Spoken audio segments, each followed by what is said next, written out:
gonna go with the flow. I will do what you tell me to do. I don't care what you think that you know. I'm not gonna take my lead from you. I'm just gonna go with the flow. Go with the flow, yeah.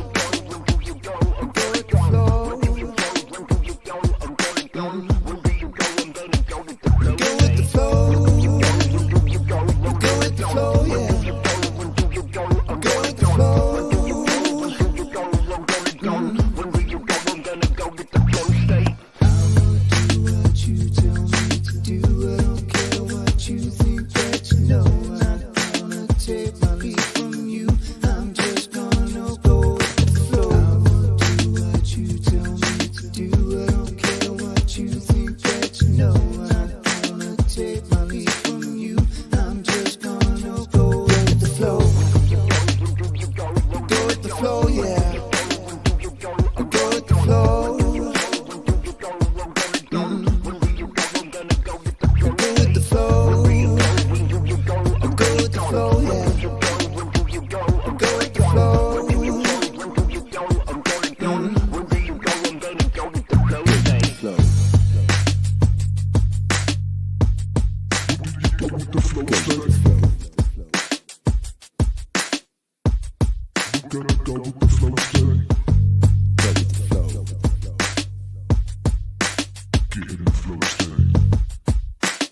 with the flow.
Welcome back. Let's do another. Let's do the part 2 round of Trump Agenda 47. We did part 1 last night. If you didn't see last night, it's totally fine. You can pick them up in any order. So we'll pick up where we left off. Let's see. Good evening, Joko. Thank you for reminding people, Lauren. Hit the like on the way in. Happy Saturday. Lou, good to see you. All right, and similar gig as last night. I'm going to do, another third of these. Probably try to get another third through. Probably try to finish this in 3 sessions. And then if the revenue goal is hit, we'll do an open panel. Last night, I opened the panel right after the presentation, the same stream. I knew better than to do that. The content of the first 2 hours and then the content of the next 6 hours were just insanely different. Last night's stream was wild as fuck. Tonight, I won't make that mistake. So if we do hit the revenue goal, which is $75 tonight, I'll start a new stream and just redirect everybody over there to that one. Tonight's goal is 75.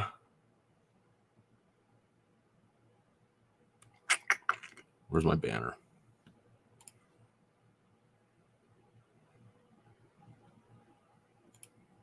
I put the wrong dollar. It's 75. I'll change that in a second. Let me share screen and let's dive right in. Oh, and any super chats or comments or anything, super chats will be read in between videos. Still working out the kinks and trying to have more structure here. Which really, I've lived my entire 37 years trying my damnedest to avoid any and all structure. But 37 years is a good stretch. I can't be Peter Pan forever. I think that... Did we do Big Pharma last night? Does anybody remember if we got to the Big Pharma one? I know I've seen it. I don't remember if we watched it here, if I did it on my own.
Am I back?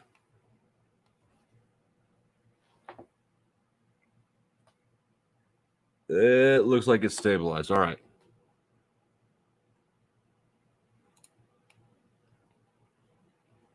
All right. We're gonna slide right in on this one. Just slide right in there. You know what? I think we did watch the Big Pharma one last night, didn't we?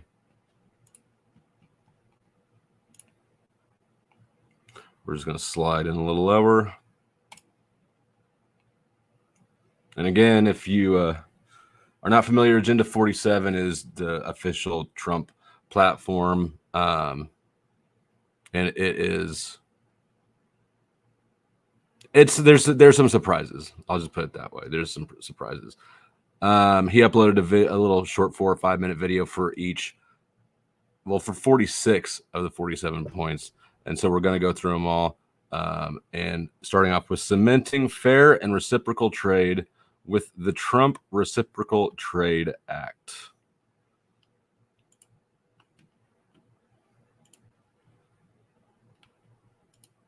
Joe Biden has run up record trade deficits, also known as losses, higher than any president in history by far.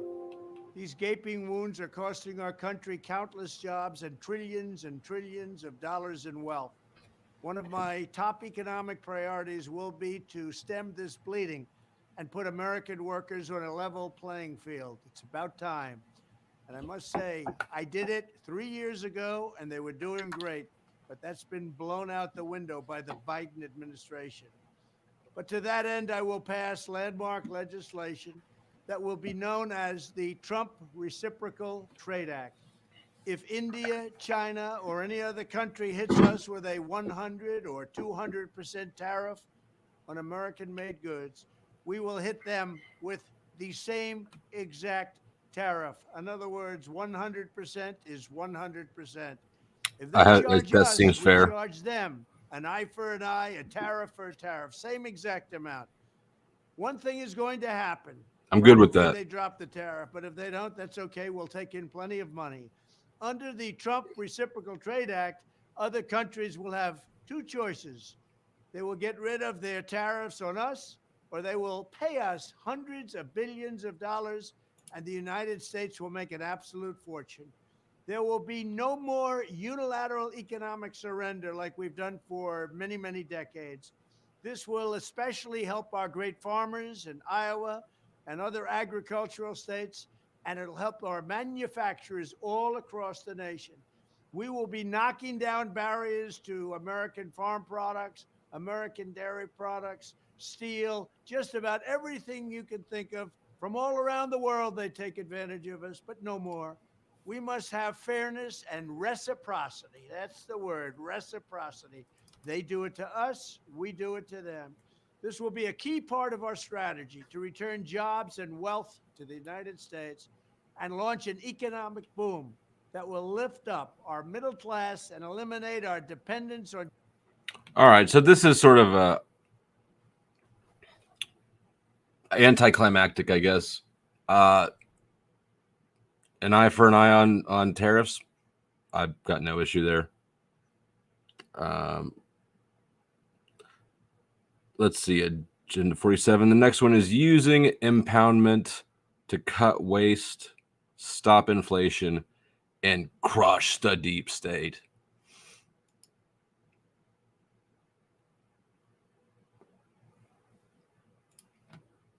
There's something a little cringy about that.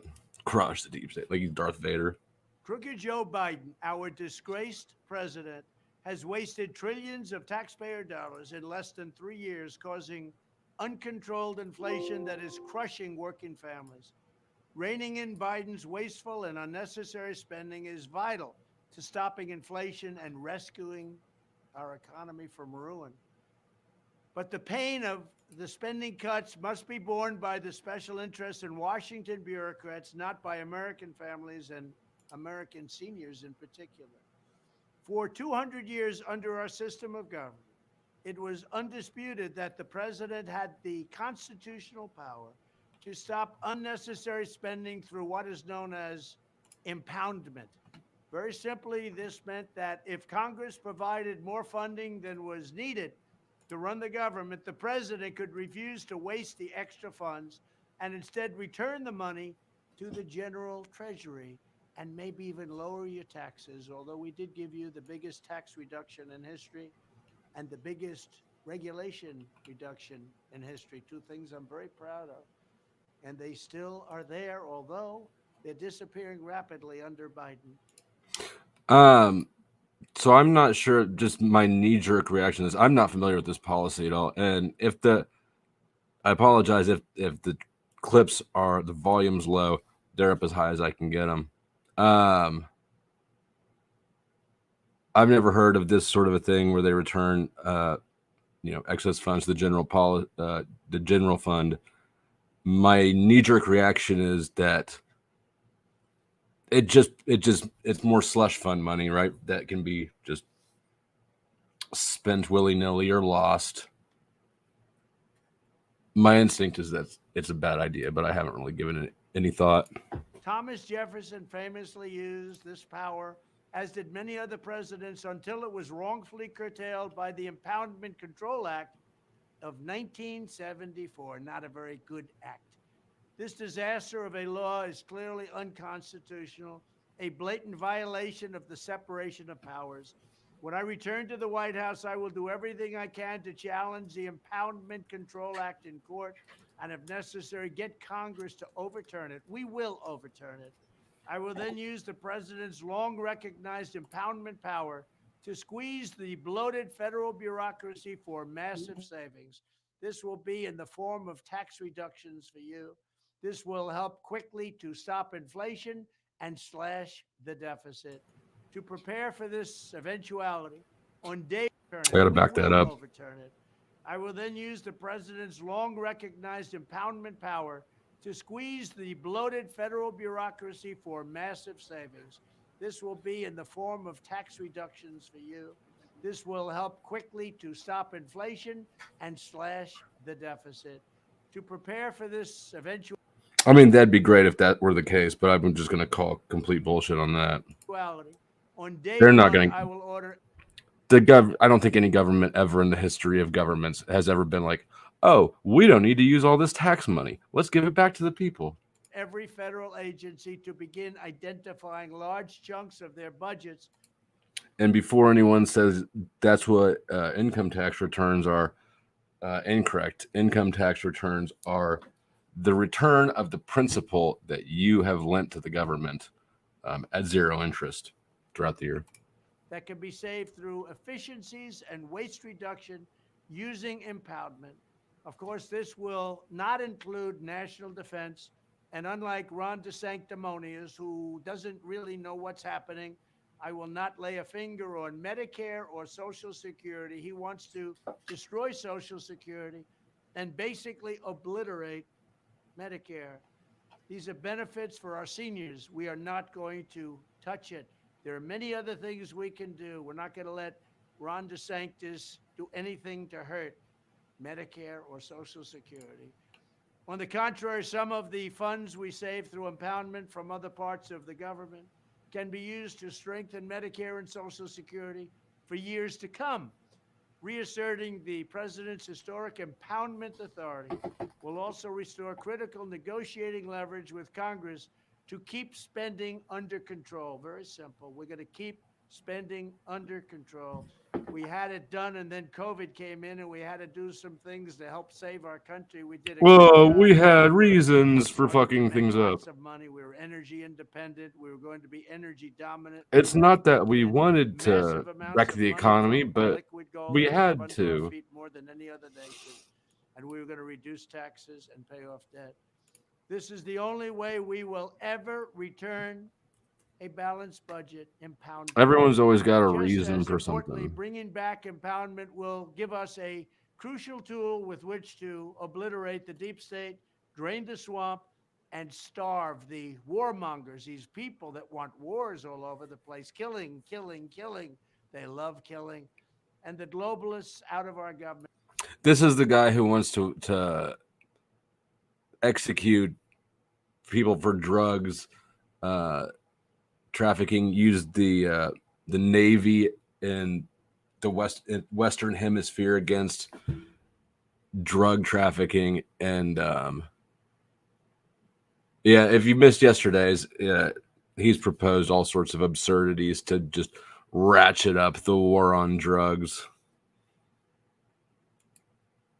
Of course, it's all the way it's presented is always at cartel drug smugglers, right? He's not telling the American public that he's not coming after you voters. He's going after those brown people you don't know. We're going to get the warmongers and the globalists out of our government. With impoundment, we can simply choke off the money. This policy is anti-inflation, anti-swamp, anti-globalist, and it's pro-growth, pro-taxpayer, pro-American, and pro-freedom. I alone can get that done. I'll get it done, and I'll make America great again. Thank you very much. Yeah, like I said at the beginning, my knee-jerk response to this is to think that all it's going to do is reduce the accountability the government has for how it uses its funds. As if there's really any accountability at all to begin with. Nothing. Again, a little bit anticlimactic. His ear seems to have healed. I think these were uploaded. These were uploaded June 20th. Wait. Were they? That ain't right. I thought they were uploaded a few days ago. Anyways, this was before the year. Maybe these have been up for a while. But I'm just discovering them, and I think basically everybody in the audience from last night is just discovering them, because this, of course, is not. If you search Trump, you find a whole bunch of stuff about his ear and about the debate against Kamala. Just like all sorts of just drama nonsense. All right, so far the first two have been kind of meh. Let's look at addressing the rise of chronic childhood illness. Dr. Trump will save you.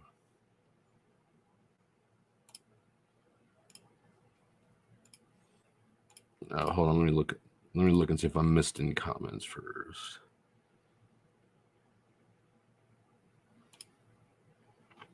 One thing I will say is that he does well with his economic policies. He presents good economic policies. He enacts good ones and then undermine. So I kind of agree with this, but then if you just look at his term when he was president, I believe that he was definitely the most economically disastrous administration of any of our lifetimes. The lockdowns, the stimulus, the coup, all that shit was an unprecedented economic disaster, and it all happened under his watch. And all the MAGA people are, well, he had reasons, like he said, he has reasons. So everybody's always got reasons for shit. It doesn't cut it for me. Biden would never have been able to get away with half of the economic nonsense Trump did in his second 2 years. Conservatives would have eaten him alive. Wait a minute.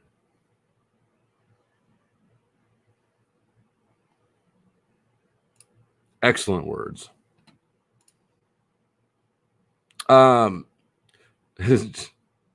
Trump pissed me off a while ago when he suggested that we execute drug dealers. I mean, that would have put me out of the game.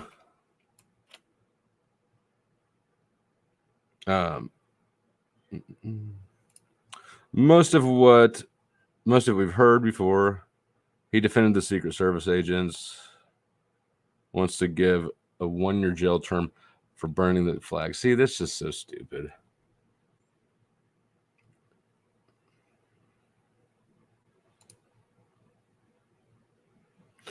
Yeah, my issue with I've got 2 issues with his thing against cartels. One is that anybody who's watched me knows that I think that the war on drugs should be ended and all drugs should be legalized. The other is that I don't like these ambiguous shadow enemies, right? The wars around the world against, we got ISIS, we got Al Qaeda, we got the Zetas, the Zenal, like just all these sort of enemy non-enemies.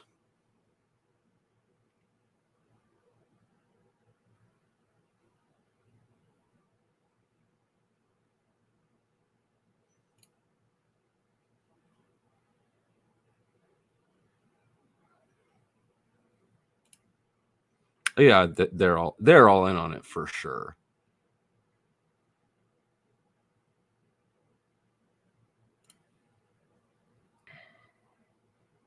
Well, maybe, but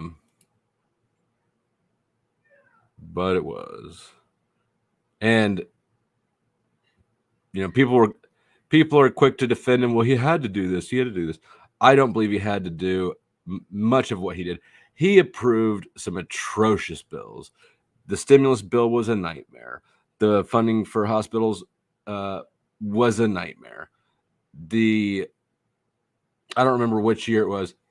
His foreign aid, the amount of foreign aid, speaking of Netanyahu, the amount of foreign aid that got sent to Israel, for instance, under Trump's watch was astonishing. He's only economically good, and when you hold him up against somebody like Biden. In recent decades, there has been an unexplained and alarming growth in the prevalence of chronic illnesses and health problems, especially in children. We've seen a stunning rise in autism, autoimmune disorders, obesity, infertility, serious allergies, and respiratory challenges. Are we all thinking it? Are we all on the same page? What could be causing so many of these problems?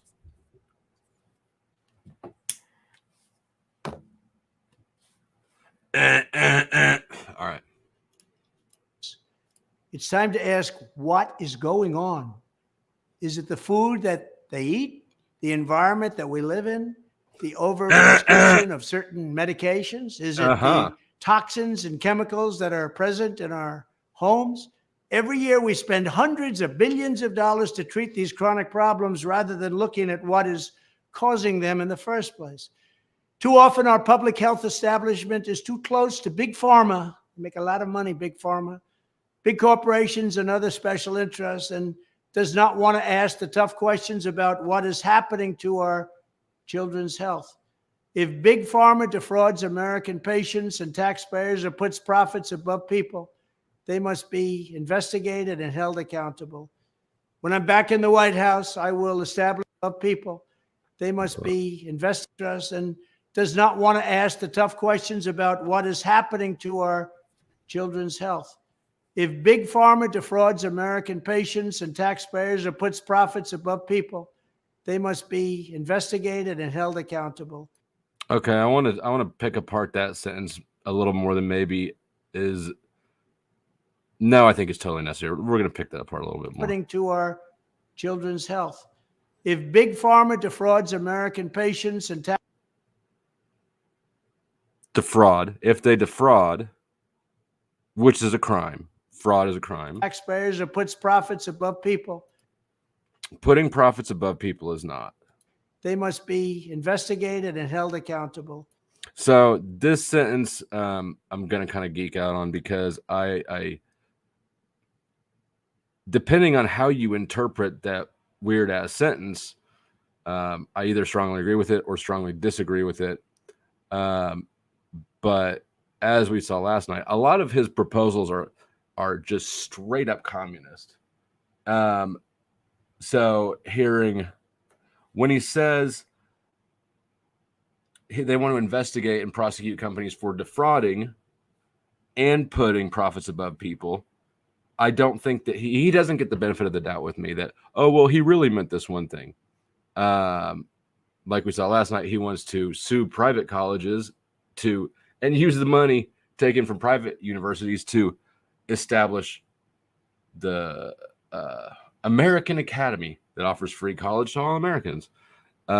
It's just so, yes, if Big Pharma is defrauding people, that's a crime that should be prosecuted. Any business putting profits, though, above people is not should not be prosecuted at all. Actually, that's their fucking that's their job.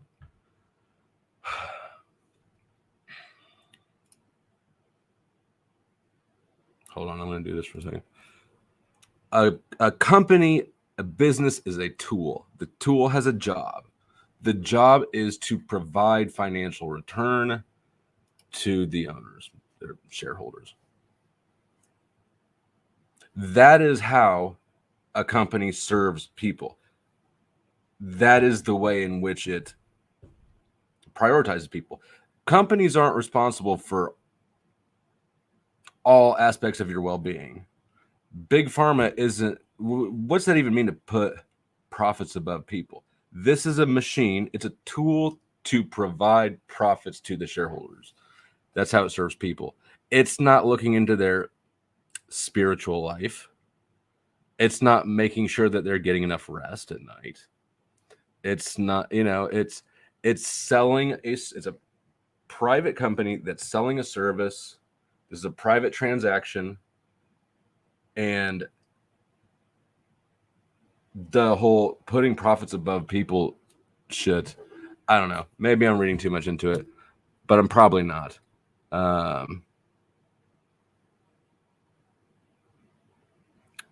Profits is how companies do prioritize people. I know a lot of people don't get that, and it's very counter to the narrative, but you know what? Like I said a bunch of times, it's a tool. It's a tool. It has a function that is to provide a return. You don't want Big Pharma, I don't know, making sure that your grass is trimmed low enough or whatever. It's just too ambiguous for me.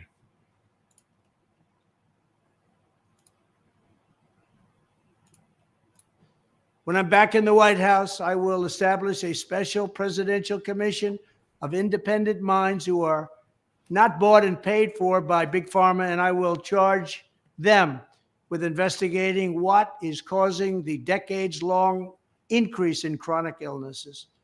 I understand Big Pharma, I believe, better than anybody else. Yeah, because of Operation Warp Speed, you fucking Pied Piper. I know where they're coming from. And then I will ask them to publish recommendations for how every American child can have a safe and healthy childhood. So we're just... How much is left? All right, I'll let him finish up before I pipe in. This is a conversation that is long overdue, and it's a conversation that American families deserve. American families must have this conversation, and they must have a leader, a president, who can do something about this problem. And I will do that. Thank you. So this one's an issue. It assumes that we already know who the culprit is for people's or children's declining health. How's it phrased?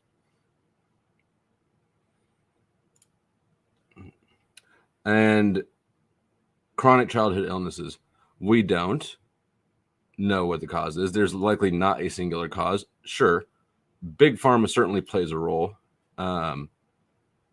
particularly, in my opinion, in the TISMs. But like a lot of it's obesity related. Probably a bigger burden is on the food industry, and I'd say that big tech has a big part to play. When's the last time you saw a kid ride a bike? The only people who ride bikes anymore are crackheads.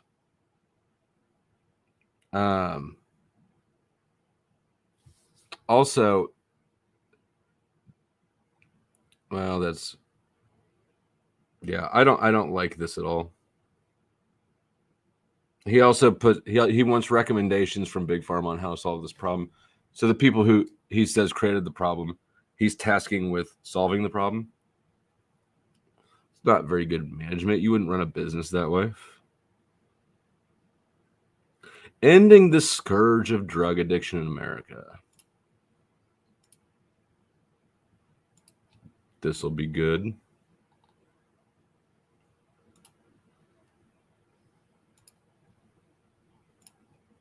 For 3 decades before my election, drug overdose deaths increased every single year. Under my leadership, we took the drug and... Oh, yeah. SH, there's... he also said something about refunding and overfunding the police and giving them immunity when doing their job. We haven't gotten to that point yet. That isn't a big one. But I have seen it. I know what you're talking about. That's a big issue I have with the Trump thing too.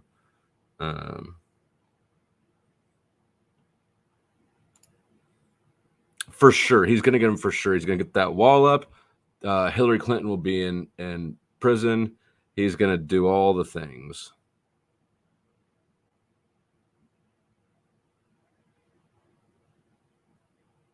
Oh yeah, thank you, Joe. And he did sign the contracts, but what Joe's referring to is the immunity, the legal immunity manufacturers have for anything that could go wrong with all the V's. If you're not aware, all V manufacturing companies have complete legal immunity from any they can shoot whatever they want into you, and they're not liable for any of the outcomes. I believe it's the only product. There's nothing else with this sort of legal protection. And that's been in place for a while. That's been in place for a few decades, I think. Of course, he did it for Warp Speed, but just the fact that complete legal immunity exists should be enough, I would think, to make most people go, wait a minute, why is this here?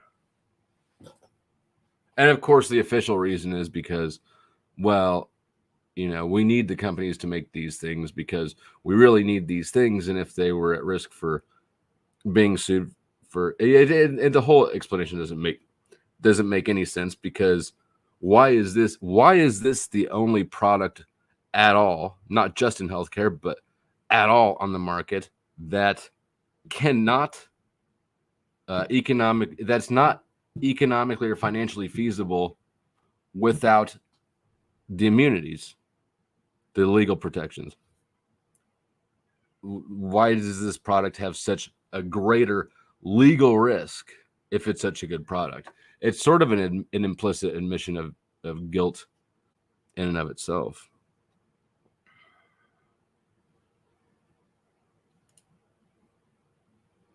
Yeah, I mean, they all companies do, and I would say that, like I said, prioritizing profits is not devaluing people. It's actually how companies serve people, at least their shareholders.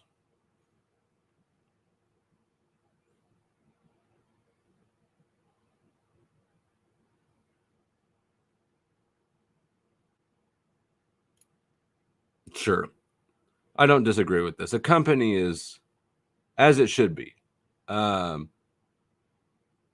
Company's not your mommy. It's not your spouse. It's not your fucking dog. It's, you don't want Coca-Cola waiting, wagging its tail when you get home from work. It's people interact with companies for very specific reasons.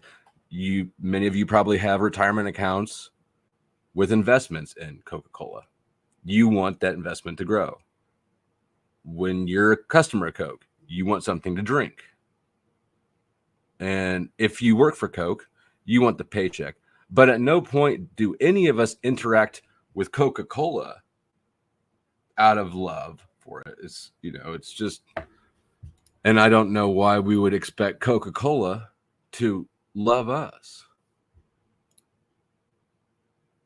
It's a weird, childish mindset. And fentanyl crisis head on, and we achieved the. Let me back that up. For 3 decades before my election, drug overdose deaths increased every single year. Under my leadership, we took the drug and fentanyl crisis head on, and we achieved the first reduction in overdose deaths in more than 30 years. Bullshit. Now, I don't know. There's a million different ways to cut and carve stats to make it so that that's not bullshit, probably. If you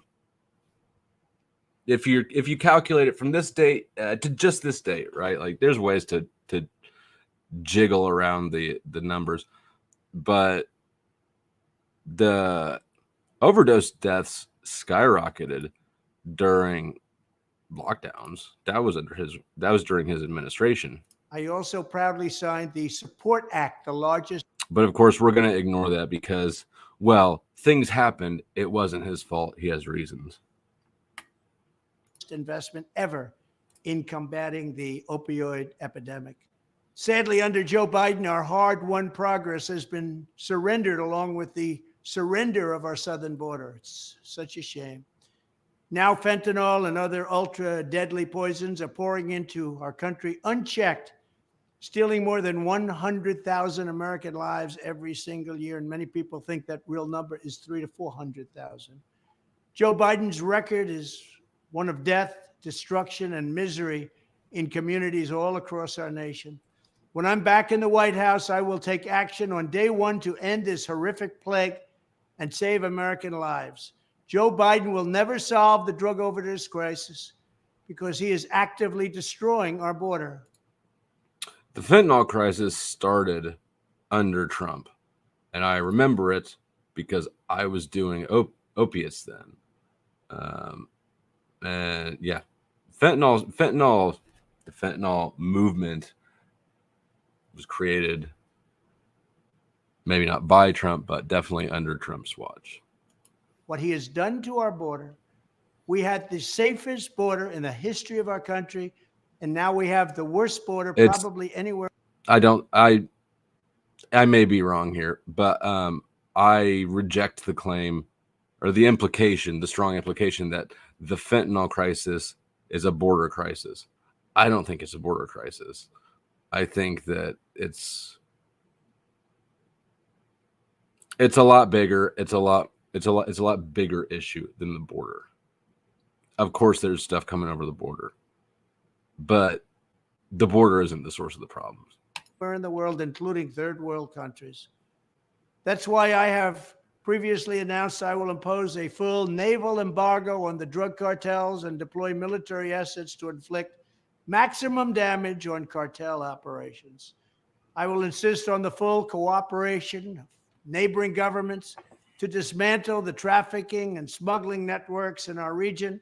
And I will ask Congress to ensure that drug dealers, kingpins, and human traffickers receive the death penalty. At the same time, I will direct federal law enforcement here in the United States to take down the. Well, guys, it's a good thing he didn't get that agenda point pushed through during his first term, because his first term is also when I was convicted of drug distribution, presumptive intent to distribute for having, I don't know, $100 worth of dope on me. Death penalty for drug dealers it's just absurd. It's absurd. Gangs and organized street crime that distribute these deadly narcotics on a local level. They are killing our people. They are poisoning our. What about the beautiful DEA? children. I will permanently designate CIA. fentanyl as a federally controlled substance. And I will tell China that if they do not clamp down on the export of fentanyl's chemical It's already designated as a federally controlled substance. You dope. precursors, they will pay a steep price. I had a deal worked out with President Xi. They weren't going to be sending any more, and they were going to impose the death penalty on those that made it in China. But with a rigged election, that ended. Attacking the supply of these deadly drugs will be just the beginning. We must also do more to end the scourge of addiction here at home. Among the most important steps we can take is to strengthen the pillars that give life, meaning, and hope for those struggling with addiction, particular work, faith. Okay, I'm going to have something to say about the next point he makes too. So I'm going to stop it here. And just real quick, I want to explain the fentanyl, from my understanding, how we got the fentanyl situation, because he's straw manning the shit out of China and out of the border. The problem's a lot bigger than that. It involves a lot of policies, some of them his, and it involves big pharma, and it involves the war on drugs.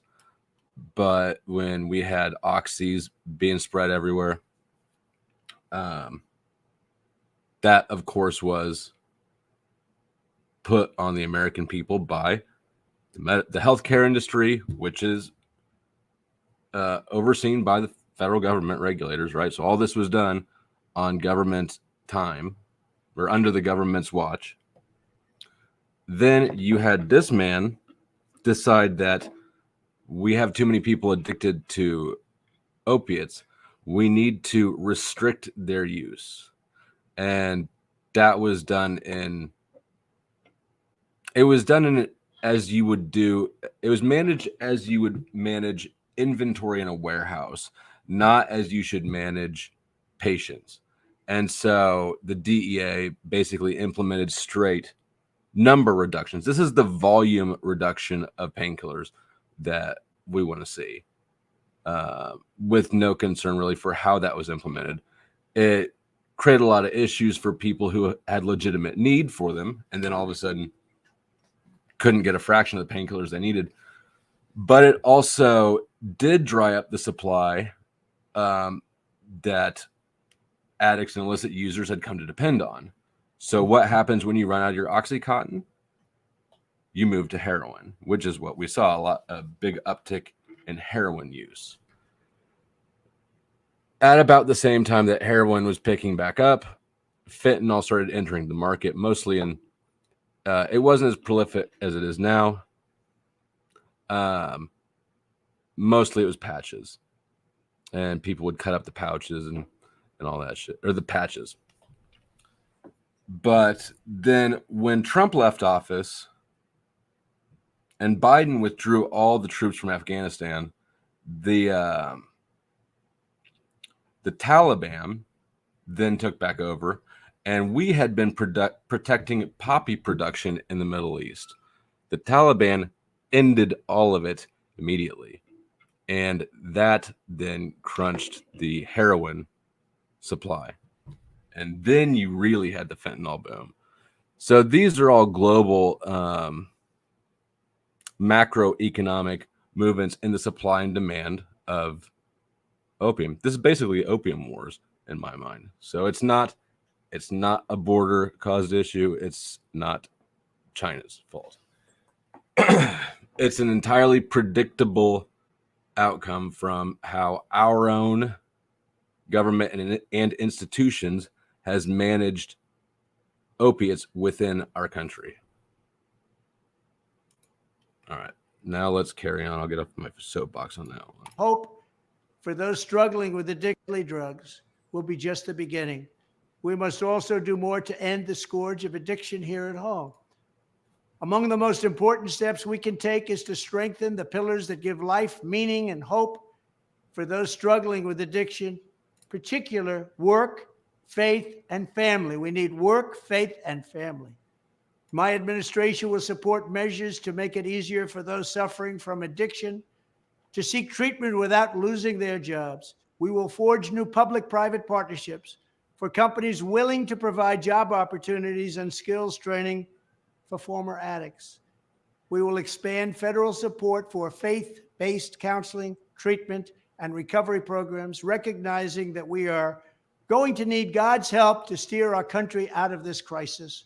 Finally, we will ensure that if a parent, child, spouse, or other relative. All right, so that little solution he just had right there.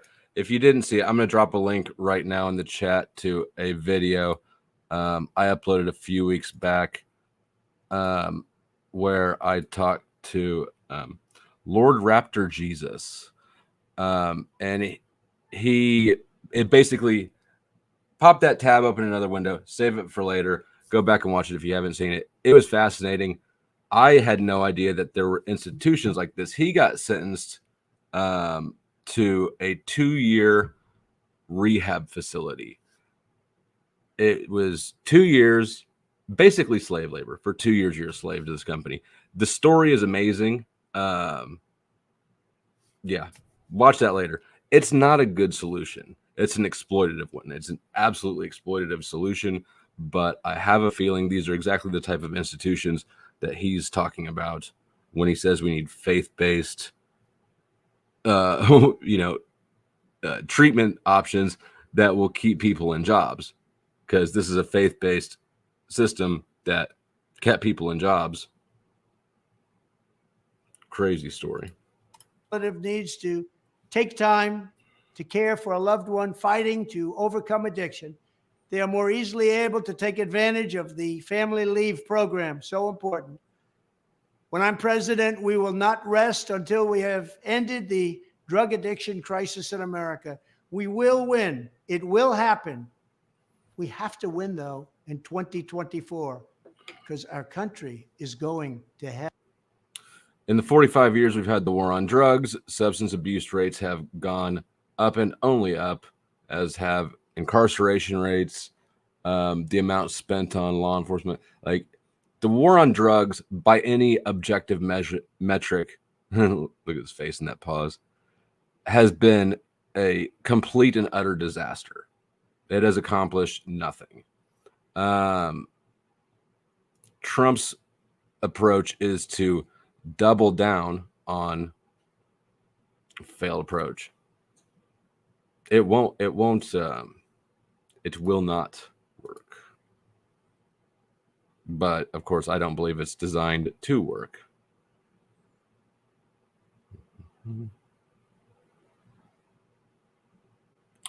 Where are we at? Celebration of 250 years of American independence at the Iowa State Fairgrounds. What's this?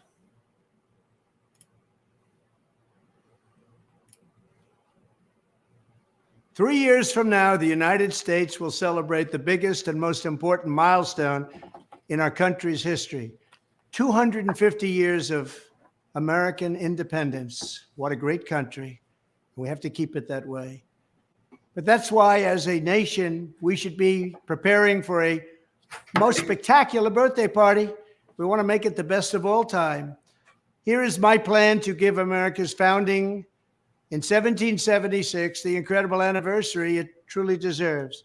On day one, I will convene a White House task force called Salute to America 250.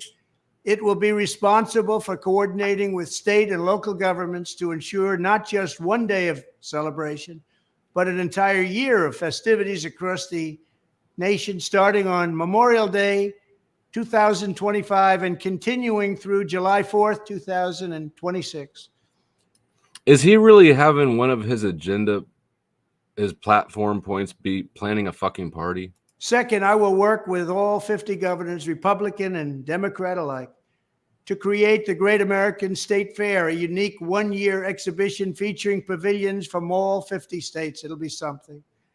The Great American State Fair will showcase the glory of every state in the Union, promote pride in our history, and put forth innovative visions for America's future. Great. I can't wait to get there. And I mean, as somebody who lives in Kansas, I wonder what we're going to showcase. My hope is that the amazing people Some wheat and a basketball. of Iowa will work with my administration to open up the legendary Iowa State Fairgrounds to host the Great American State Fair and welcome millions and millions of visitors from around the world to the heartland of America for this special one-time festival. Together we will build it and they will come. Third, alongside the Great American State Fair, we will host major sporting contests for high school athletes. These are great athletes, wonderful athletes from fantastic high schools all around the country. These Patriot Games will allow young Americans from every state to show off the best of American skills, sportsmanship, and competitive spirit. Fourth, I will sign. He's organizing a high school basketball tournament.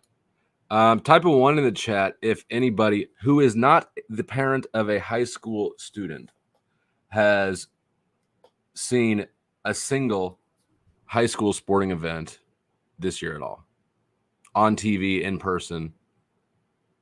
An executive order to bring back our National Garden of American Heroes, which we want to build very badly. Commission artists for the first 100 statues to populate this new statuary park honoring the greatest Americans of all time. Fifth, as president, I will invite the leaders and citizens of nations around the world to visit the United States in honor of our 250th anniversary. It's Come to our birthday party, guys. America's tourist industry should get ready because we're going to have a lot Kansas's of people coming. wheat It will display. be a record year. And finally, and most importantly, I will ask America's great religious communities to pray for our nation and our people as we prepare for this momentous occasion. From the very beginning, America has been a country sustained and strengthened by prayer and by our communities. That's silly. That whole point is silly.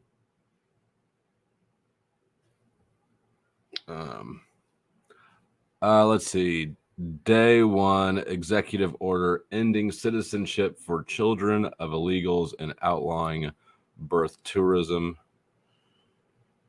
Going to be more of his border fetish. Joe Biden has launched an illegal foreign invasion of our country, allowing a record number of illegal aliens to storm across our borders. From all over the world they came. Under Biden's current policies, even though these millions of illegal border crossers have entered the country unlawfully, all of their future children will become automatic U.S. citizens. Can you imagine? They'll be eligible for welfare, taxpayer-funded health care, the right to vote, chain He acts like this is a new thing, this right? migration, and countless other government benefits, many of which will also profit the illegal alien parents. This policy is a reward for breaking the laws of the United States and is obviously a magnet helping draw the flood of illegals across our borders. They come by the millions and millions and millions. They come from mental institutions. What happened to that wall, they come bro? from jails, prisoners, some of the toughest, meanest people you'll ever see. The United States is among the only countries in the world that says that even if neither parent is a citizen nor even lawfully in the country, their future children are automatic citizens the moment the parents trespass onto our soil. As has been laid out by many scholars, this current policy is based on a historical myth and a willful. Look at that fine, healthy ear. Think he misses having his ear look like that? I bet he does. Misinterpretation of the law by the open borders advocates. There aren't that many of them around. It's amazing. Who wants this? Who wants to have prisoners coming into our country? Who wants to have people who are very sick coming into our country? People from mental institutions coming into our country? And come they will. They're coming by the thousands, by the tens of Quite thousands. the characterization. As part of my plan to secure the border on day one of my new term in office, I will sign an executive order making clear to federal agencies that under the correct interpretation of the law, going forward, the future children of illegal aliens will not receive automatic U.S. citizenship. It's things like this that bring millions of people to our country, and they enter our country illegally. My policy will choke off a major incentive for continued illegal immigration, deter more migrants from coming, and encourage many of the aliens Joe Biden has unlawfully let into our country to go back to their home countries. They must go back. Nobody could afford this. Nobody could do this. And even morally, it's so wrong. My order will also end their unfair practice known as birth tourism, where hundreds of thousands of people from all over the planet squat in hotels for their last few weeks of pregnancy to illegitimately and illegally obtain U.S. citizenship for the child, often to... It's actually not illegal. I mean, it's illegal to be in the country, but our laws are set up so that that citizenship is legally attained for the child. Later exploit chain migration to jump the line and get green cards for themselves and their family members. It's a practice that's so horrible and so egregious, but we let it go forward. At least one parent will have to be a citizen or a legal resident in order to qualify. We will secure our borders and we will restore our sovereignty starting on day one. Our country will be great again. Our country will be a country again. We'll have borders, we'll have proper education, and we'll put... All right, that's enough of that one. I'm not gonna repeat myself. A lot of these points are kind of, he double covers things. I think he just wanted to get out the number of points for his agenda and was running out of things. But in last night's stream, I explained my view on illegal immigration and how it impacts the economy. And I think that Trump, the right, the people who view illegal immigration as an entirely just an economic drain, they're wrong. There's a lot of benefit to all of us in the economy at large that comes out of illegal immigration. And the left, of course, does a terrible job of pointing that out. They just appeal to people's emotions, like, you know. But yeah, that might be worth checking out on last night's stream if you're interested in that topic or my view on it. All right, we're moving on to 2. Let me see. I saw some moolah. I saw a super chat come in somewhere.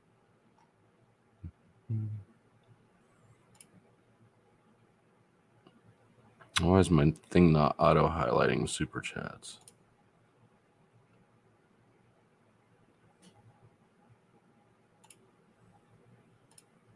Give me a second.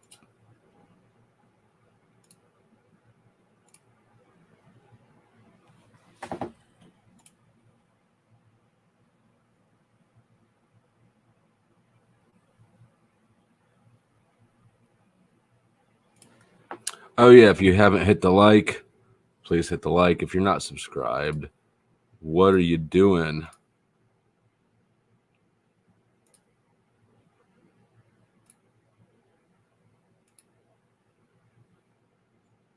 Here we go. We did have one from just Margot. Thank you for the $5 super chat. She says, "Congratulations on your sobriety, Jessica." And I indeed, congratulations on that. I must have missed the comment there.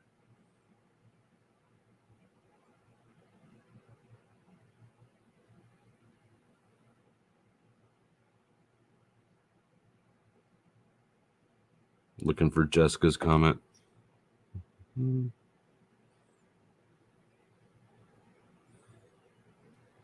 It is a war on people.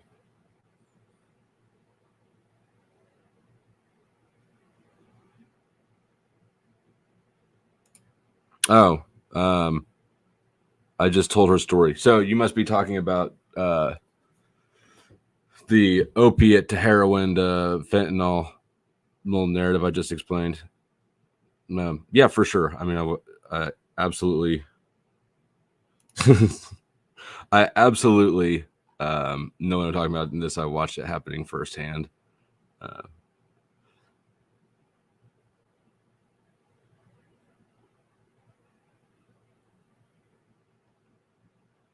Oh, Chuck's here. And then there's something else I was looking for in here before we move on. If people knew how much terrible contamination these street drugs have, they would keep using them. They would keep using them. Did you mean to say wouldn't? We need government regulated organic certified drugs, said slowly with passion. Let me say it slower. We need government regulated organic certified drugs. I don't know if there's I can slow it down, but I don't know how much passion I can inject into it. But I think I agree with the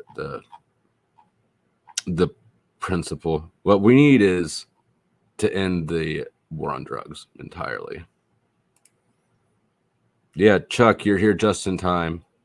And Lou, thank you for reminding me to grift. Same deal as last night. You can see in the ticker across the bottom. If you guys want to open a panel after I'm done this portion, I've got it set up and we'll just funnel over. It is $75 goal. And we're at 5. So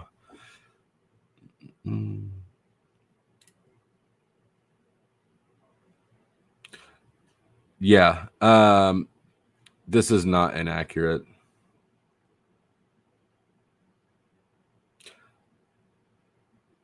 This is not inaccurate. And obviously, people will. There's nobody who uses drugs and is under the delusion that this is not a dangerous activity.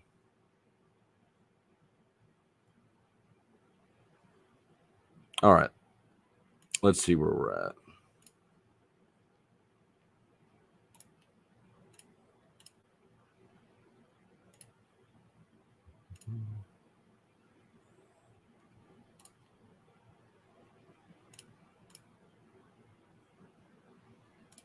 We have entered page 2 of 3. Nicely done. Let's see. Next, we've got protecting students from the radical left and Marxist maniacs infecting educational institutions. He's already sort of hit this topic like in at least 2 other points. I have a feeling this will be a repeat. We'll speed it up a little bit. For many years, tuition costs at colleges and universities have been exploding, and I mean absolutely exploding. Like your ear. Academics have been obsessed with indoctrinating America's youth. The time has come to reclaim our once great educational institutions from the radical left, and we will do that. Our secret weapon will be the college accreditation system. It's called accreditation for a reason. The accreditors are supposed to ensure that schools are not ripping off students and taxpayers, but they have failed totally. When I return to the White House, I will fire the radical left accreditors that have allowed our colleges to become dominated by Marxist maniacs and lunatics. We will then accept applications for new accreditors who will impose real standards on colleges once again and once and for all. These standards will include defending the American tradition and Western civilization, protecting free speech, eliminating wasteful administrative positions that drive up costs incredibly, removing all Marxist diversity, equity, and inclusion bureaucrats, offering options for accelerated and low-cost degrees, providing meaningful job placement and career services, and implementing college entrance and exit exams to prove that students are actually learning and getting their money's worth. Furthermore, I will direct the Department of Justice to pursue federal civil rights cases against schools that continue to engage in racial discrimination and schools that persist in explicit unlawful discrimination under the guise of equity will not only have their endowments taxed, but through budget reconciliation, I will advance a measure to have them fined up to the entire amount of their endowment. A portion of the seized funds will then be used as restitution for victims of these illegal and unjust policies that hurt our country so badly. Colleges have gotten hundreds of billions of dollars from hardworking taxpayers, and now we are going to get this anti-American insanity out of our institutions once and for all. We are going to have real education in America. Thank you. So incoherent that it's barely comprehensible. That was an exact repeat of some of the things that we covered last night. Again,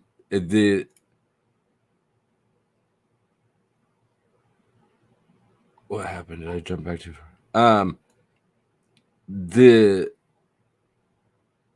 There's something like mind-bending about him sitting here saying, let me be precise, protecting students from the radical left and Marxist maniacs. How's he going to protect people from Marxism? By implementing a communist college education system. We're going to have the federal government take over a private industry and teach students our values and patriotism. That is Marxism. That's pure communism. And that is also his little education plan here of using communism to fight communism is actually the point that I saw when I was looking at this on my own that made me go, you know what, I'm going to cover these in some videos. I can't believe that this is his plan, is to actually literally implement communism, and none of the conservatives are like, hey, bro, you're communist. You guys are too busy looking for chunks of his ear. All right, next one. Ending the nightmare of the homeless, drug addicts, and dangerously deranged. Sounds scary. Possibly fun, but definitely scary.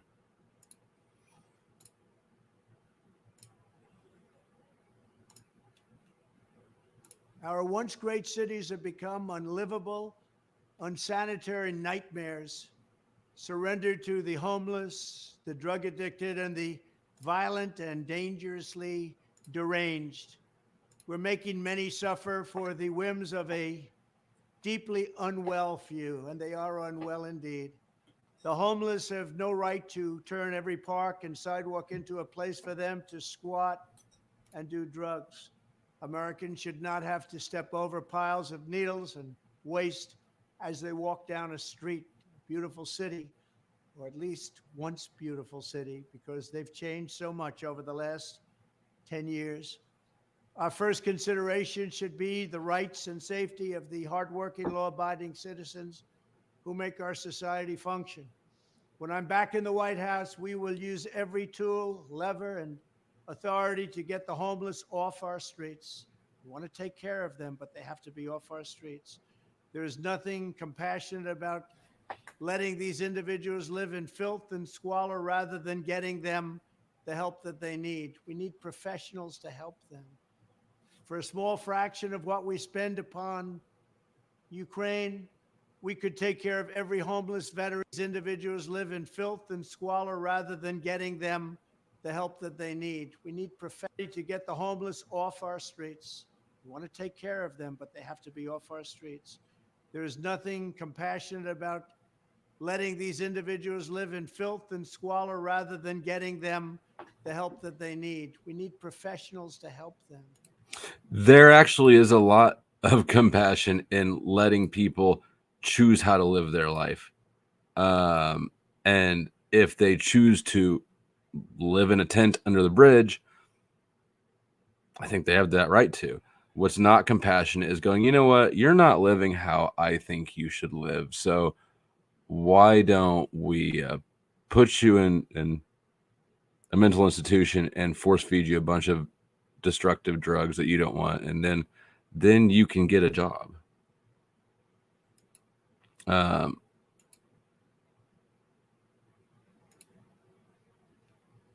There are a lot, and of course, like the homeless demographic has shifted dramatically in the last, I mean, I guess since he took office and then after him, but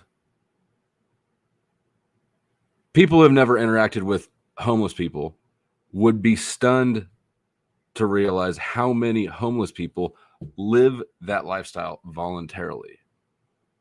They're not all crazy. They're not all desperately down on their luck. They're not all deranged drug addicts. A good number of them are drug addicts, but even addicts can make rational decisions, and they choose this lifestyle. I think that if you don't want to own a house or have a W-2 job, and you can find a way to live that allows you to do that without, committing crimes, that's your right as a human. It is not my right to say, you know what? I would really like you better if you weren't standing at this stoplight. We need to force some drugs in you, imprison you with against your will. That's compassion. For a small fraction of what we spend upon Ukraine, we could take care of every homeless veteran in America. Our veterans are being treated horribly. Likewise, with all of the money we will save by ending mass unskilled migration, we will have a huge dividend to address this crisis in our own country. Under my strategy, working with states, we will ban urban camping wherever possible. Violators of these bans will be arrested, but they will be given the option to accept treatment and services if they're willing to be rehabilitated. Hold on, let me listen to that closer. Migration. We will have a huge dividend to address this crisis. We could take care of every homeless veteran in America. Our veterans are being treated horribly. Likewise, with all of the money we will save by ending mass unskilled migration, we will have a huge dividend to address this crisis in our own country. Under my strategy, working with states, we will ban urban camping wherever possible. Violators of these bans will be arrested, but they will be given the option. So, urban camping, that means that, I mean, what is that? What would legally be considered urban camping? Like, obviously, there's some things that are urban camping, the tent, versus the bridge. Do you have to have an address, like a fixed residence that you sleep on at night? This is bullshit, actually, in a big way. To say that people don't have a right to be in public areas unless they live in a house, just that's bullshit. That's not freedom. That's massive overreach. That's also not the federal government. It's not Donald Trump's job. It's not the president of the United States' job to make sure nobody's sleeping on a park bench in Philadelphia.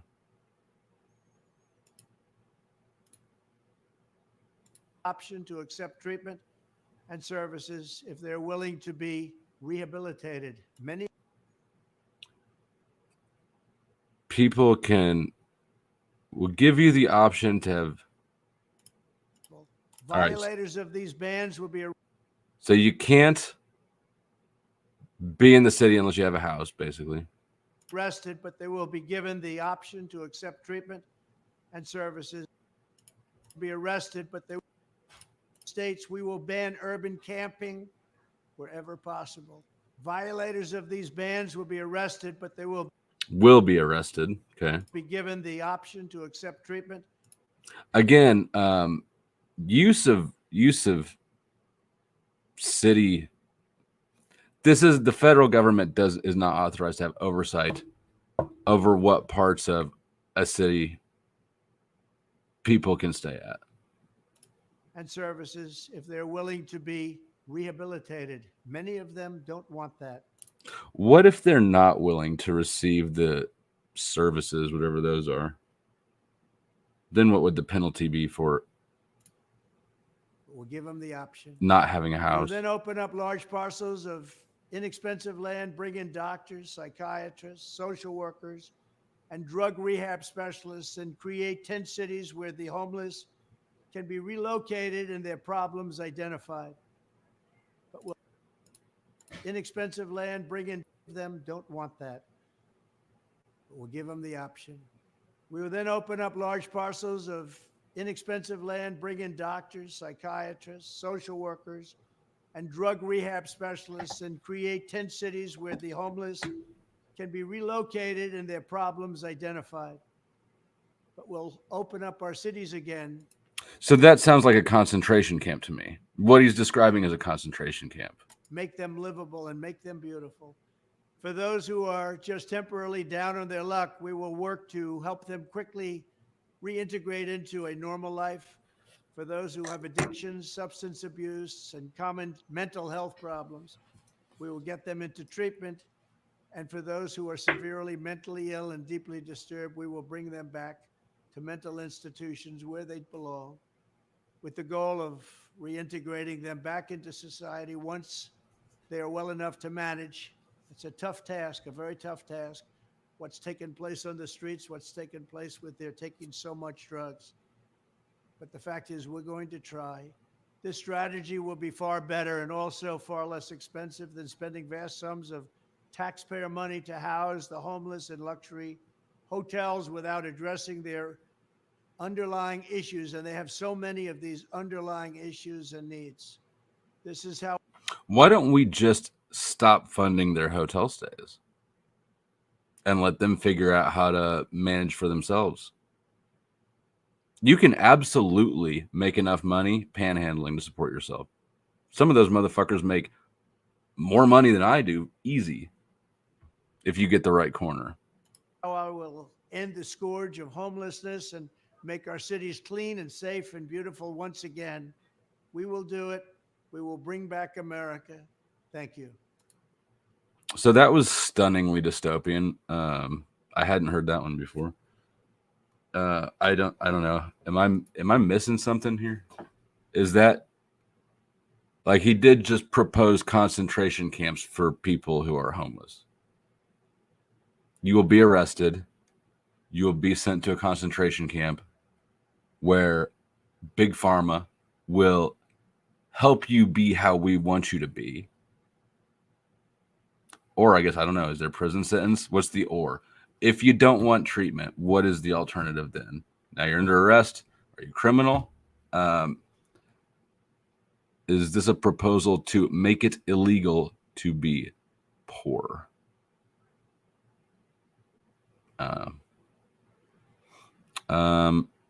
Let's move on to the next one.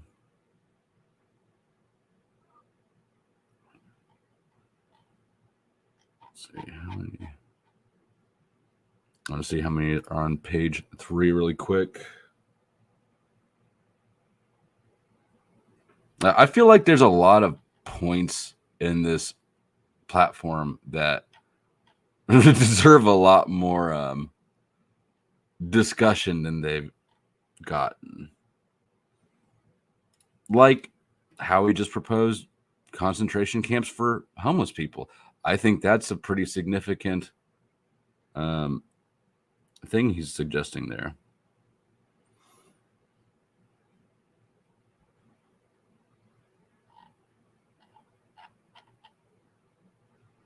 All right, here we are. liberating America from Biden's regulatory onslaught.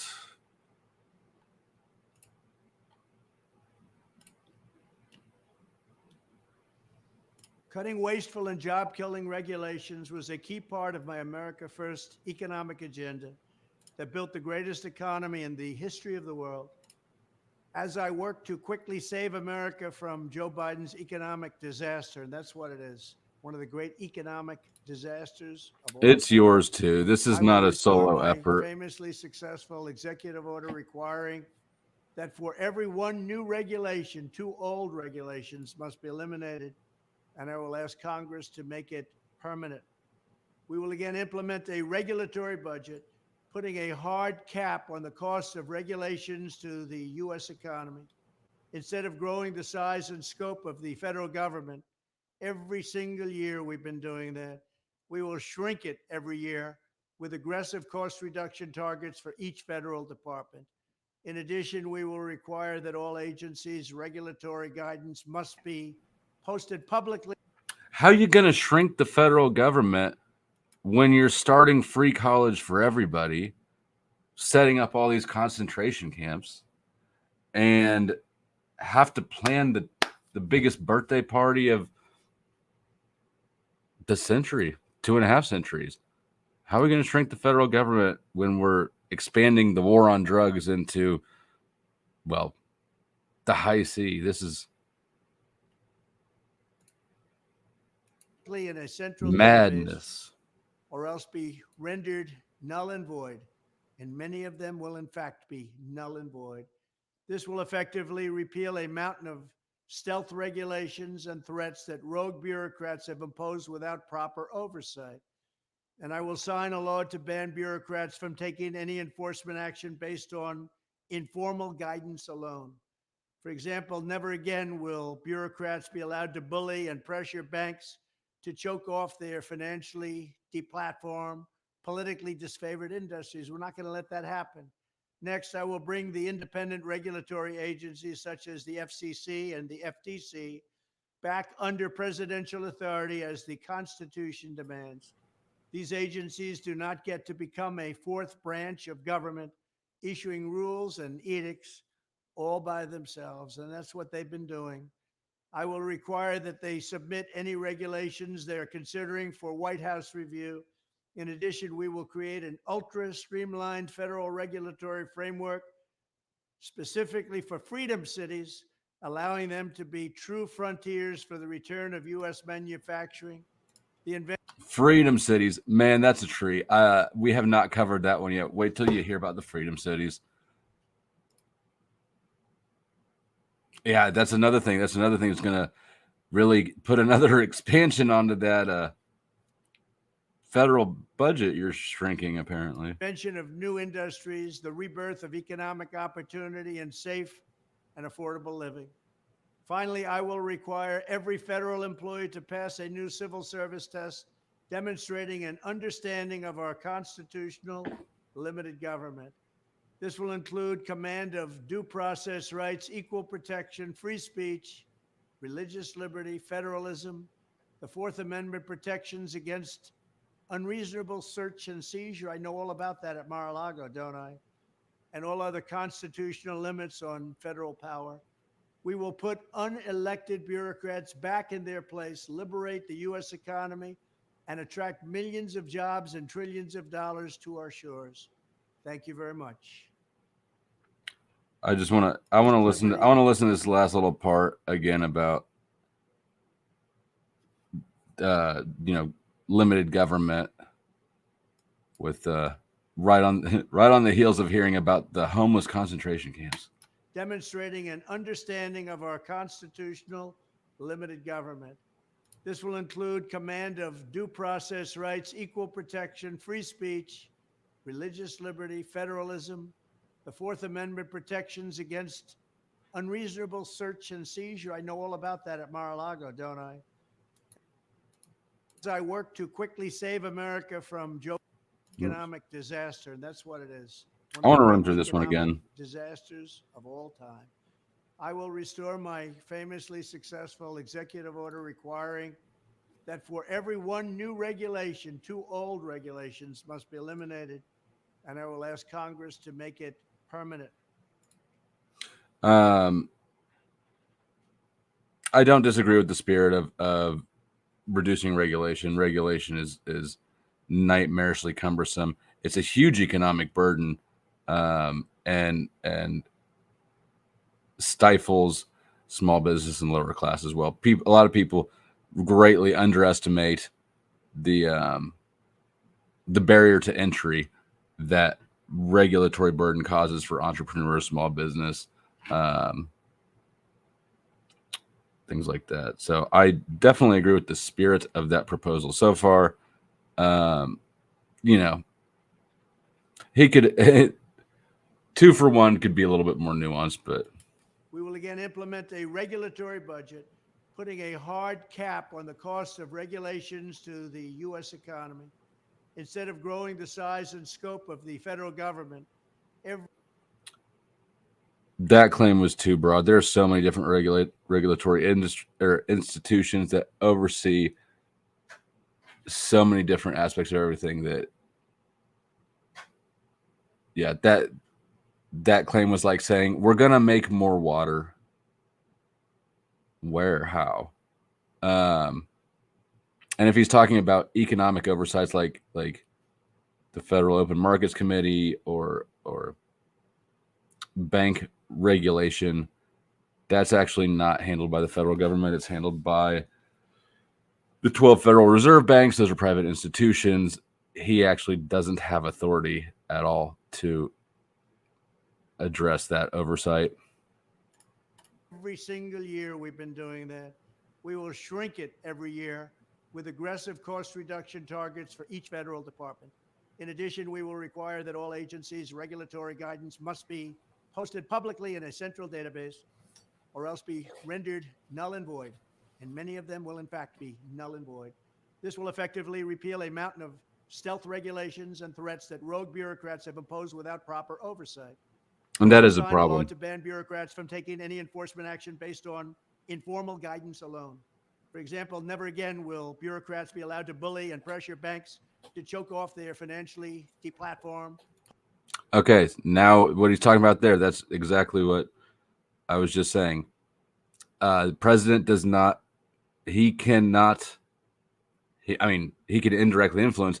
He has no control over bank regulation. And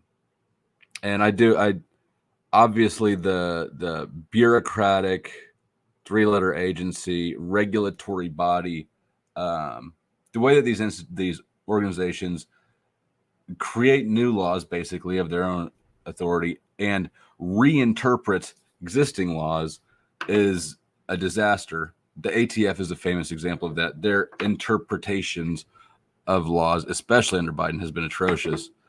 But with recent Supreme Court rulings, this is the bureaucratic rulemaking and reinterpretation. Supreme Court's already turning that around. This is already being stopped without any presidential involvement at all. Actually, it's being turned around in spite of presidential opposition by the Supreme Court. So sounds like he's trying to jump on and take credit for something that may be happening that's positive, but is definitely not his doing. Politically disfavored industries. We're not going to let that happen. Next, I will bring the independent regulatory agencies such as the FCC and the FTC back under presidential authority. All right, that's enough of that one.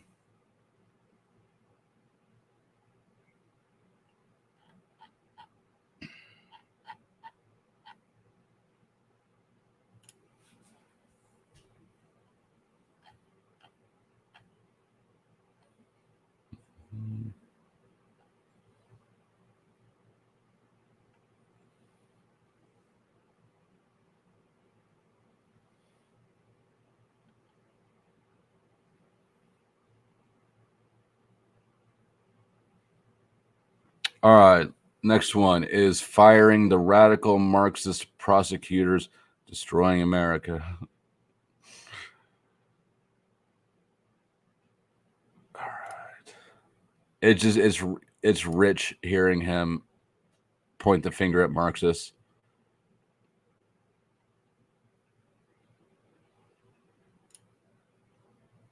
Most people are blind to it flow. Its semantics. Are blind to what? Oh yeah, he's plugging along with the smart city agenda. Scott to motherfucking B. I never thought I would be so happy to see you. Katie started asking a few days ago. She's like, "Where the fuck has Scott B been?" I'm like, I don't know. Apparently lurking. Don't banks have their own treasury outside of the U.S. Treasury? That's a weirdly phrased question. I'm going to answer it how I think that you mean it. Banks, the Federal Reserve Bank is basically the bank's bank. That's where they get liquidity, liquidity from, oversight. It's so yes, I think if I understand the question right,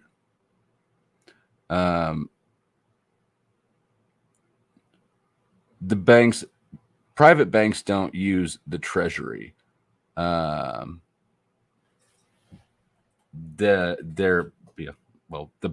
bank's bank is their local Federal Reserve branch. There's 12 Fed banks in the U.S., 12 Fed districts, and they use the Federal Reserve Bank that of whichever district they're in. Let's see. Let's continue.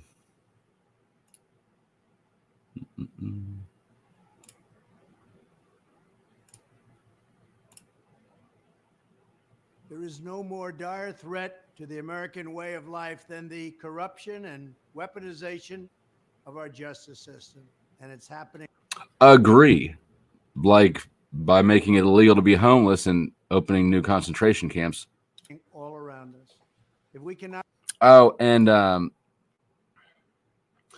mental.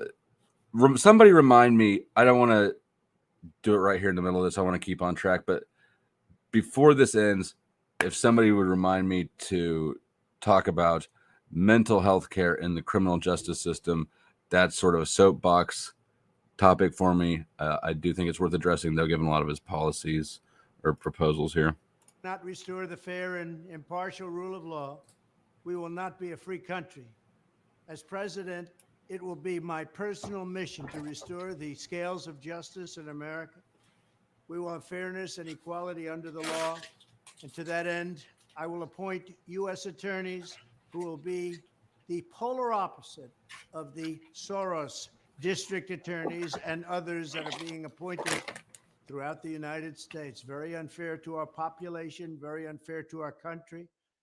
They will be the 100 most ferocious legal warriors against crime and communist corruption that this country has ever seen.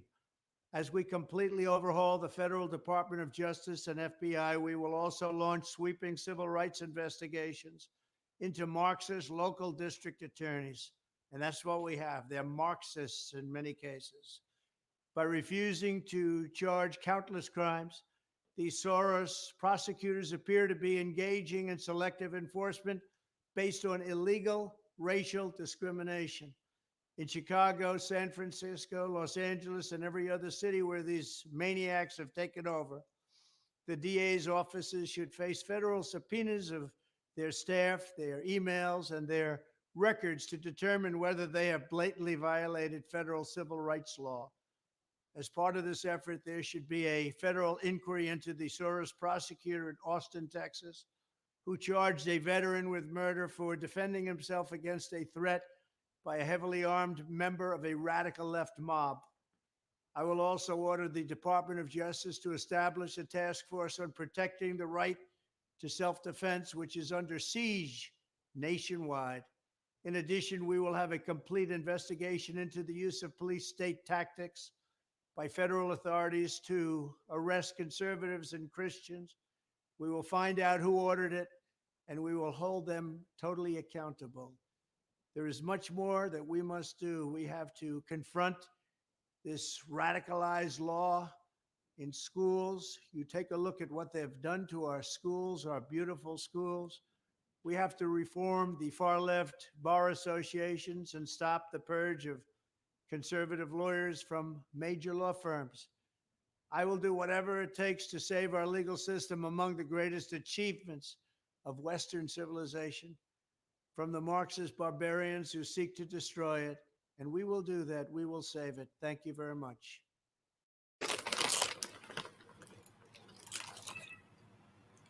So, more, what did he say? The 100 most vicious federal prosecutors? Something? Fuck that shit. First of all, fuck that. But also, this is an open. I believe, as far as I'm aware, this is basically the first open declaration of legal attack on political opponents, right? I don't disagree that there's a lot of Marxist DAs who acted inappropriately.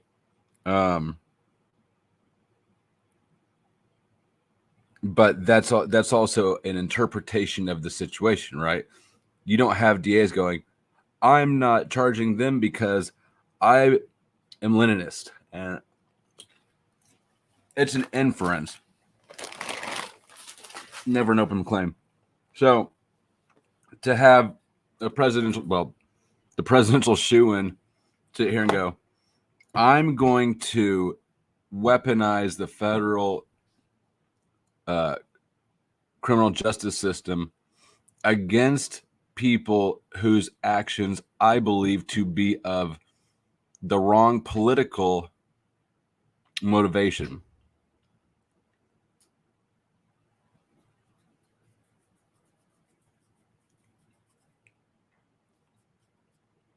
That's pretty fucking rich.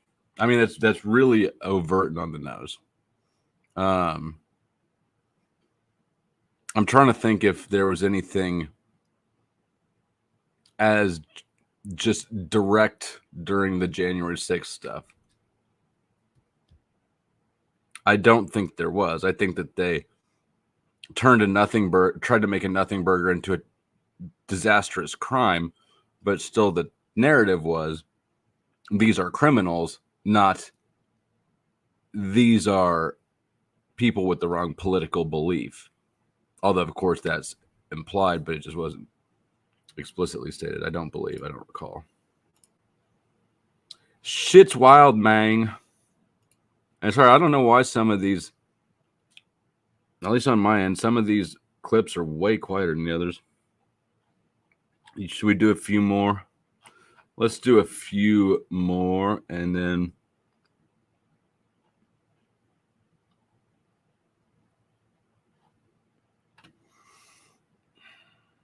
which page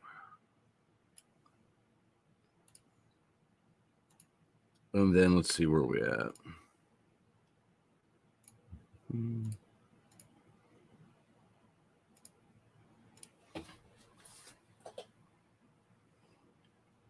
And then again, reminder, if you guys want to have an open panel afterwards, the goal is $75, and we'll do an open panel. If we're at $5 right now. Slow moving. What's up, Nightish?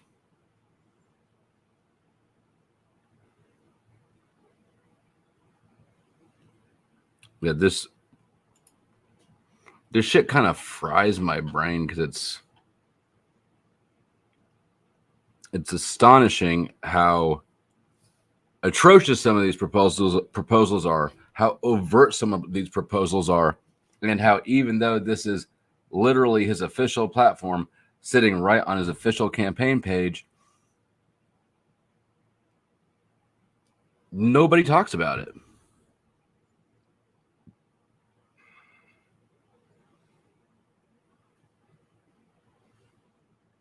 Oh, good. Let's see how he wants to dismantle the deep state and return power to the American people.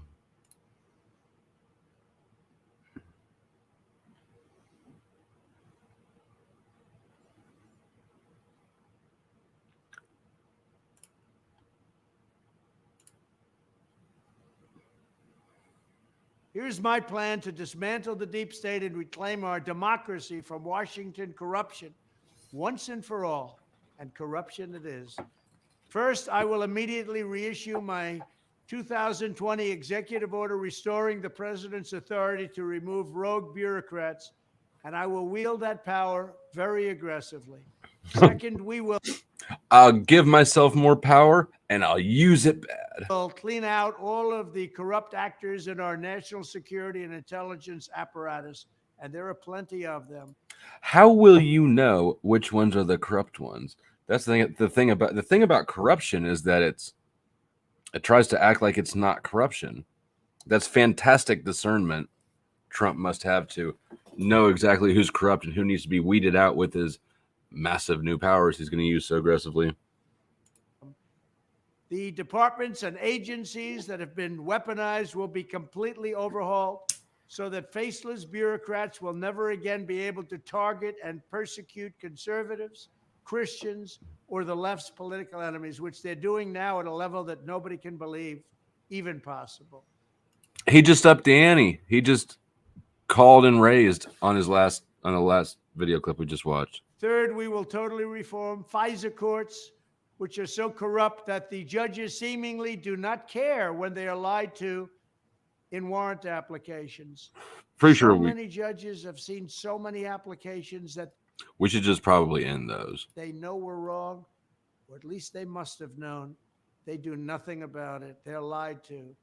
Fourth, to expose the hoaxes and abuses of power that have been tearing our country apart, we will establish a Truth and Reconciliation Commission to declassify and publish all documents on deep state spying, censorship, and corruption. And there are plenty of them. Fifth, we will launch a deep state spying reconciliation commission that have been tearing our country apart. We will establish a Truth and Reconciliation Commission. The Truth and Reconciliation Commission, straight out of 1984. To declassify and publish all documents on deep state spying, censorship, and corruption. And there are plenty of them. Fifth, we will launch a major crackdown on government leakers who collude with the fake news to deliberately weave false narratives and to subvert our government and our democracy. That's a fucking problem right there. And corruption. And there are plenty of them. Fifth, we will launch a major crackdown on government leakers who collude with the fake news to deliberately weave false narratives and to subvert our government and our democracy. When possible, we will press criminal charges. Sixth, we will make every inspector general. I haven't heard that one. That one's fucking crazy. One more time. Hold on. Let's do it one more time. Fifth, we will launch a major crackdown on government leakers who collude with the fake news. Government leakers. So he's not even saying liars or leakers. Presumably people who are leaking true information about illicit government actions. To deliberately weave false narratives and to subvert. If you're weaving a false, government leakers, to be a leaker, you have to leak actual information.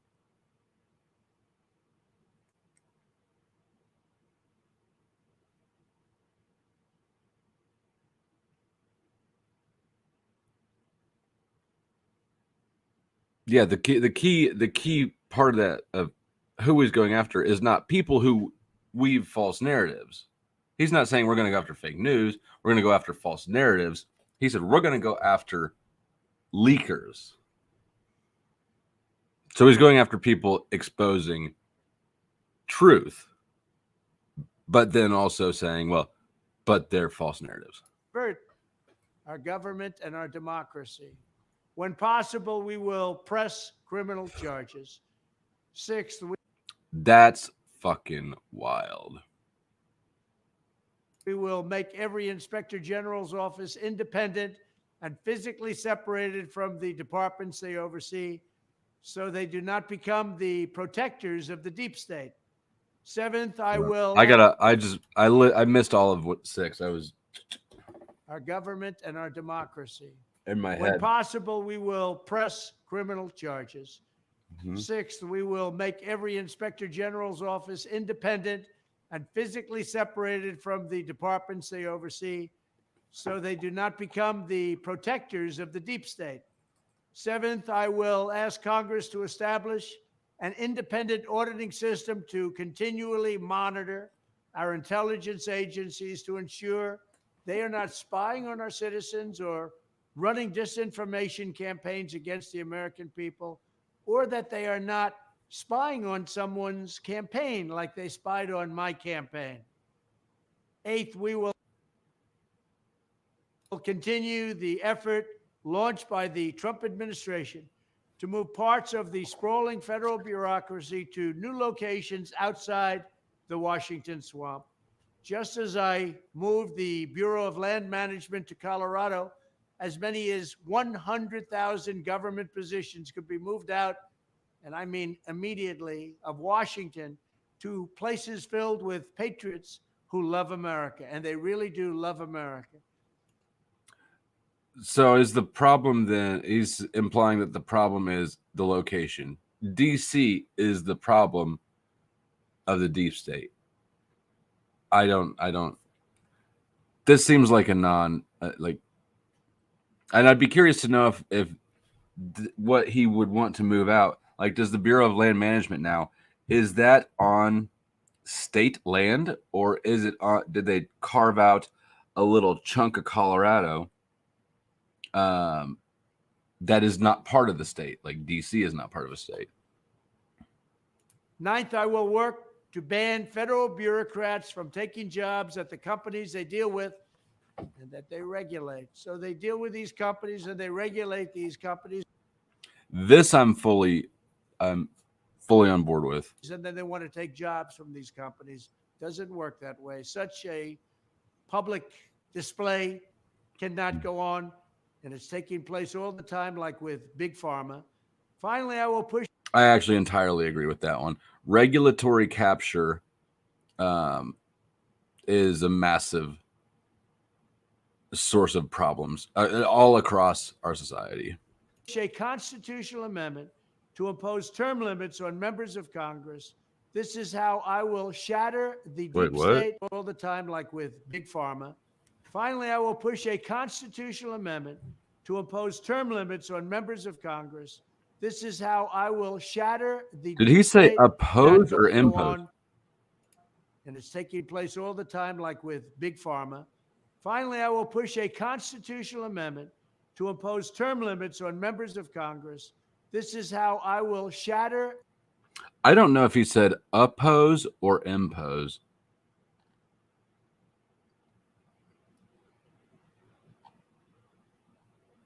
Finally, I will push a constant amendment to impose term limits on members of Congress.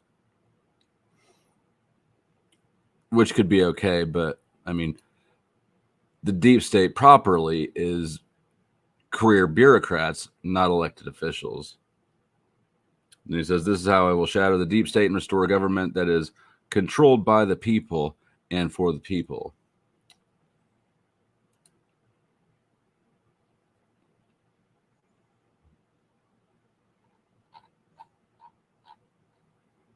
It's annoying how this website keeps jumping me back to the first page.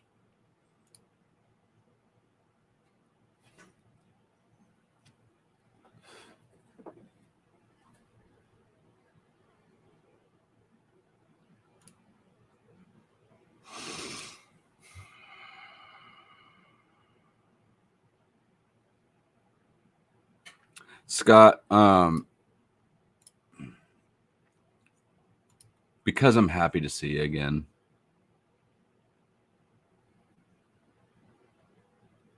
It's not, we still might have an open panel.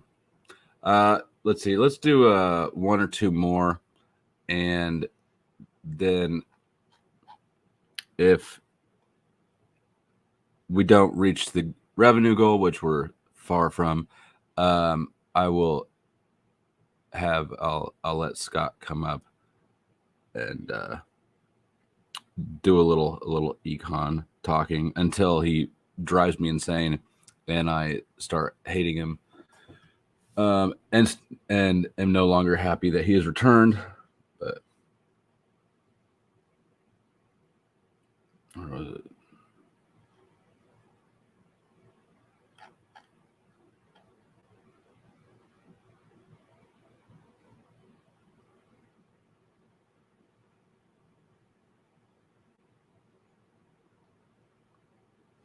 All right, let's do these two, and then tomorrow we'll wrap up. The rest of them starting on preventing World War III. So we'll do ending Biden's war on the suburbs that pushes the American dream further from reach.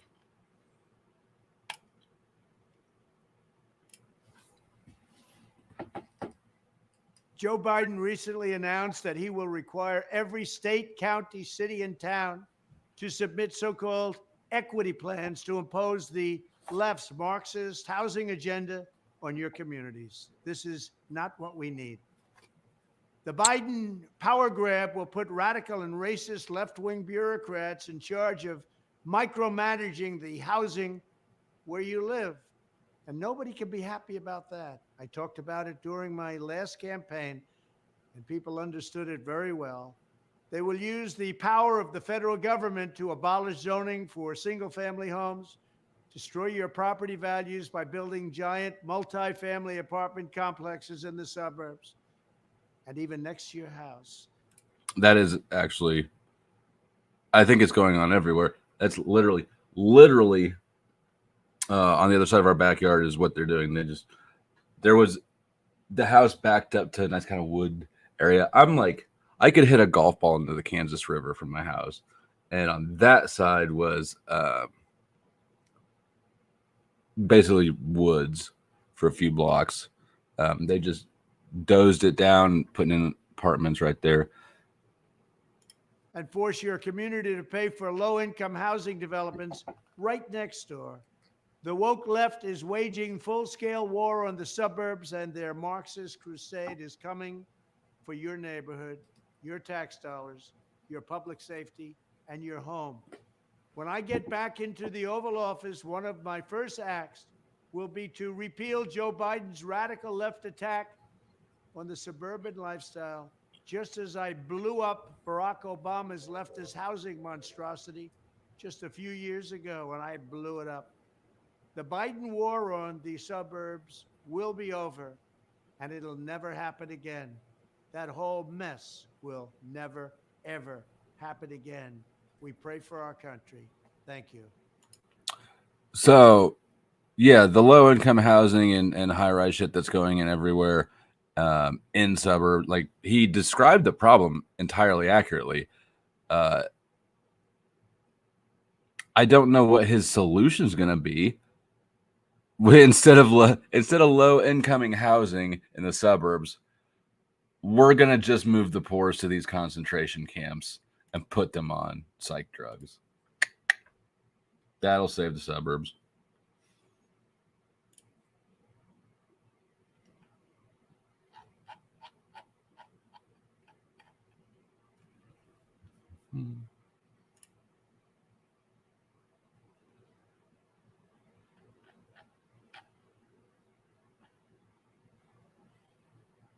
Joe Biden has been a disaster for the economy. All you motherfuckers have.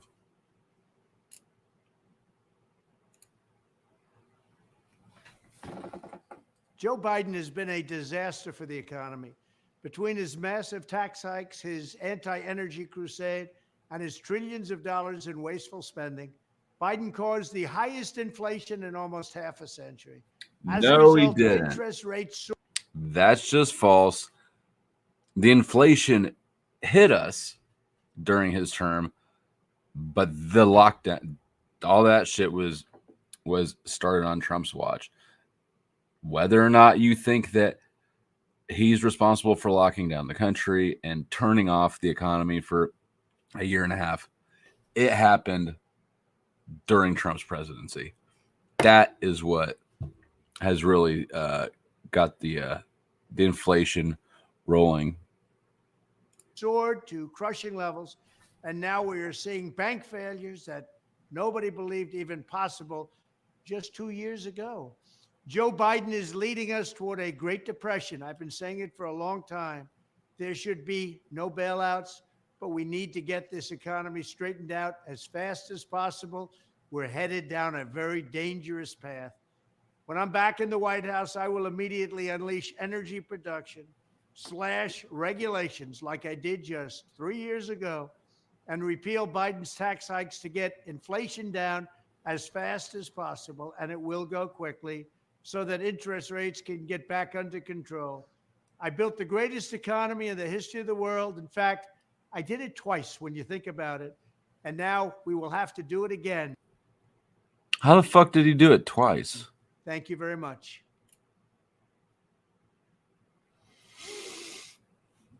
Insanity.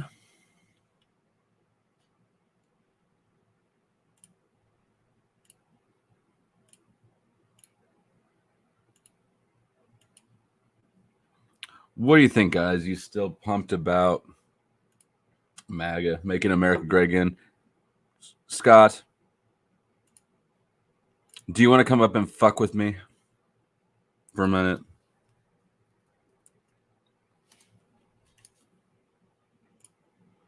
If you would like to put your economic insanity at me, I'm happy to field it for a minute.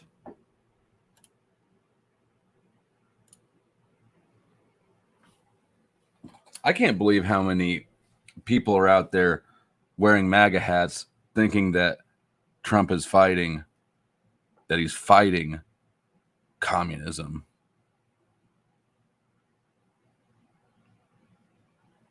Bro, he is communism.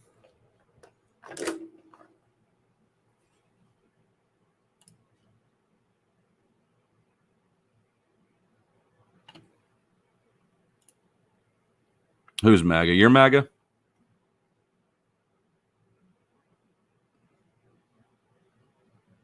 Oil is inflation core and will be even more without Trump. Has your sentence structure gotten worse?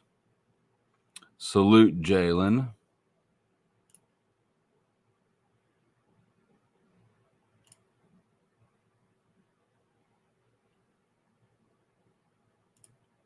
Scott 2B is not an econ guy, but he is. It matters to him, and he has thoughts on it, and they're not good thoughts.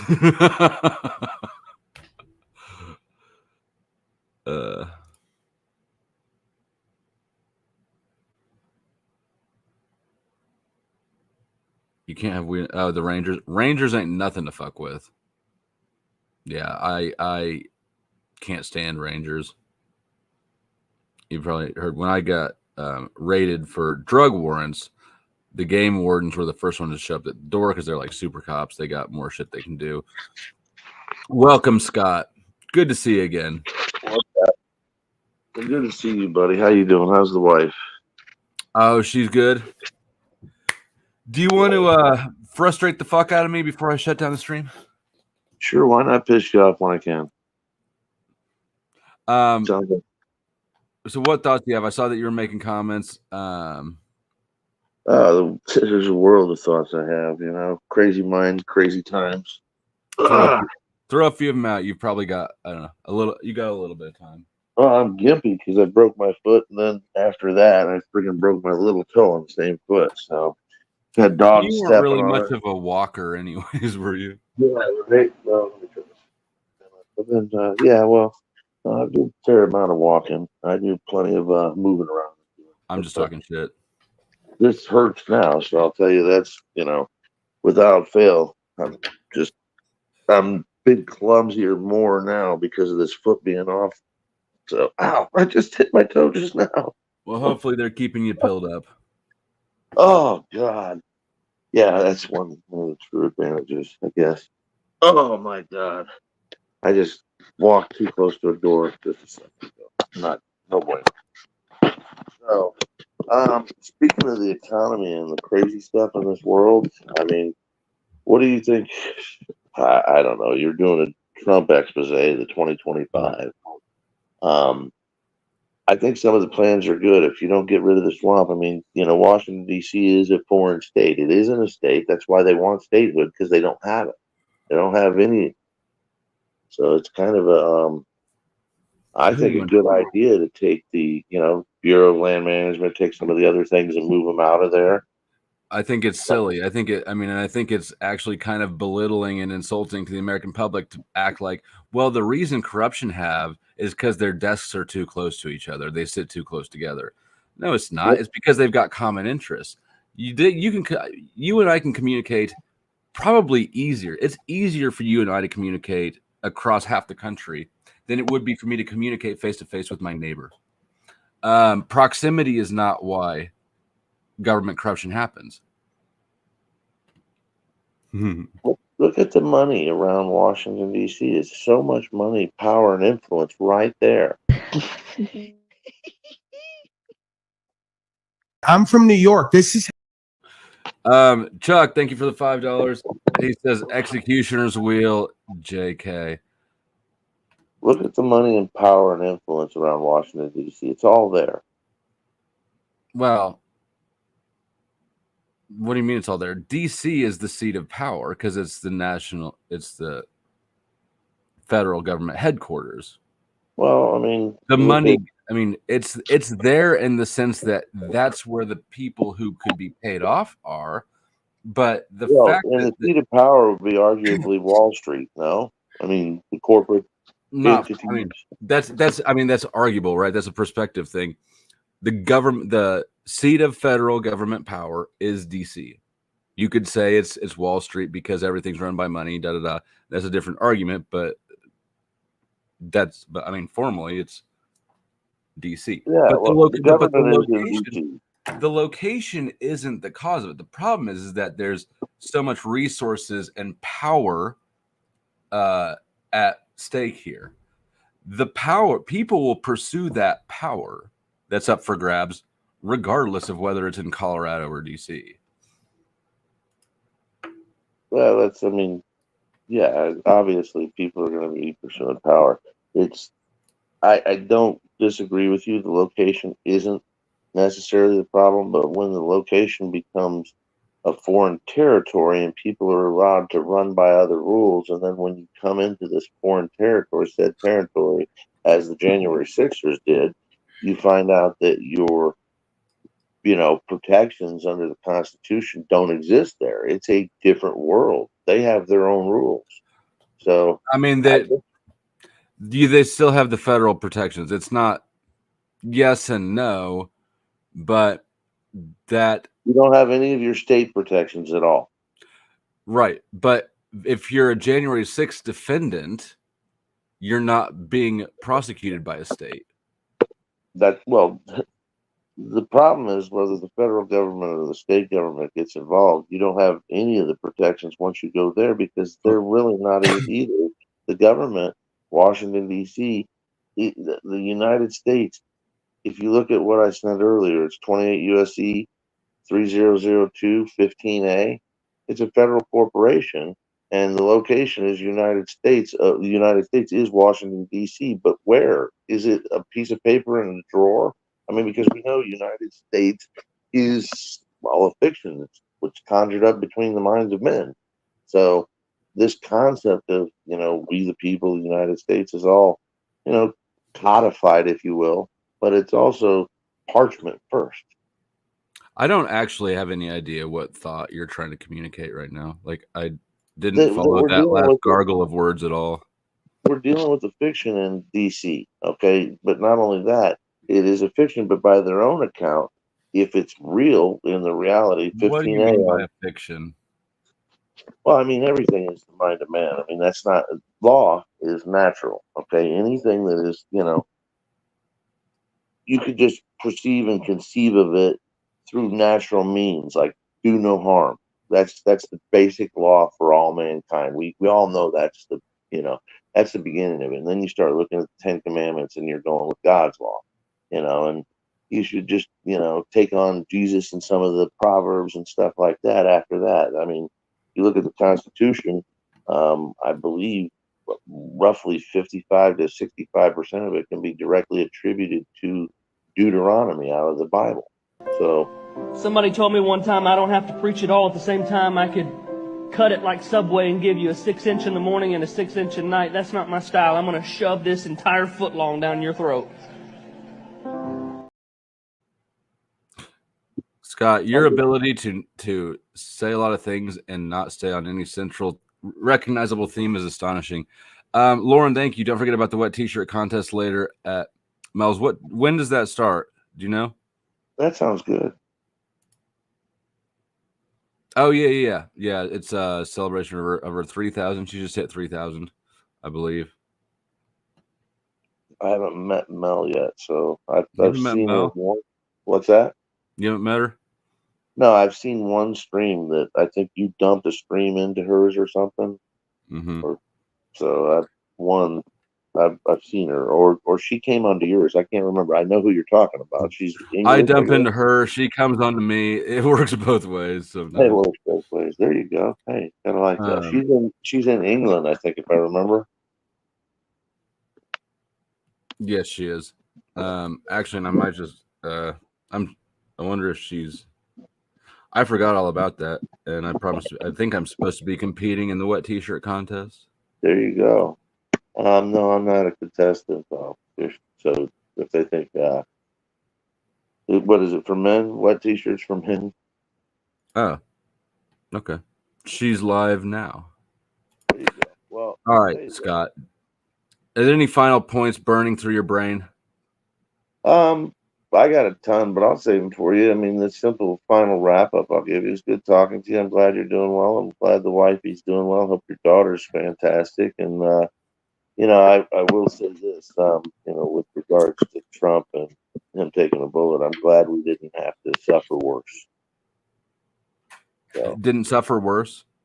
Well, yeah. I mean, that guy was a fucking millimeter from, potentially a lot worse scenario. So, I mean, an instant away from Trump being looking the other way. It was, literally, I'm not going to go as far as some of the other people saying the hand of God, but I won't say it wasn't. Praise Jesus. He saved our Trump. Coming from the Pope, you know it, right? You are the Pope. So praise Jesus. All right, Scott. Thanks for coming up. Good seeing you again. I might check out Mel. Take care. Are you dumping this into Mel? Yeah, I am. I'm redirecting over to Mel's right now. I'll stay licking at it. Take care. All right, you lick and flick at it. Chuck, have you been watching this? I don't know. Some of you guys, Chuck, I think you and Scott live in, and I think, well, I don't think you and Scott live in the same world, but y'all live in a different world than I do when it comes to this Trump shit. I actually think all three of us probably live in entirely different worlds, basically. But all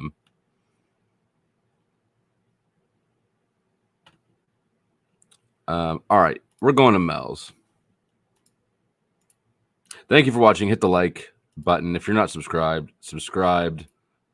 And tomorrow we'll wrap up the rest of the Agenda 47. Any other housekeeping shit?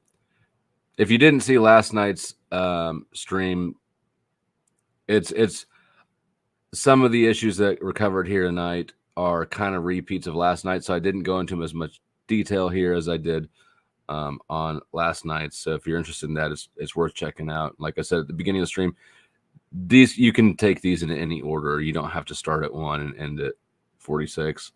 But we'll wrap it up tomorrow.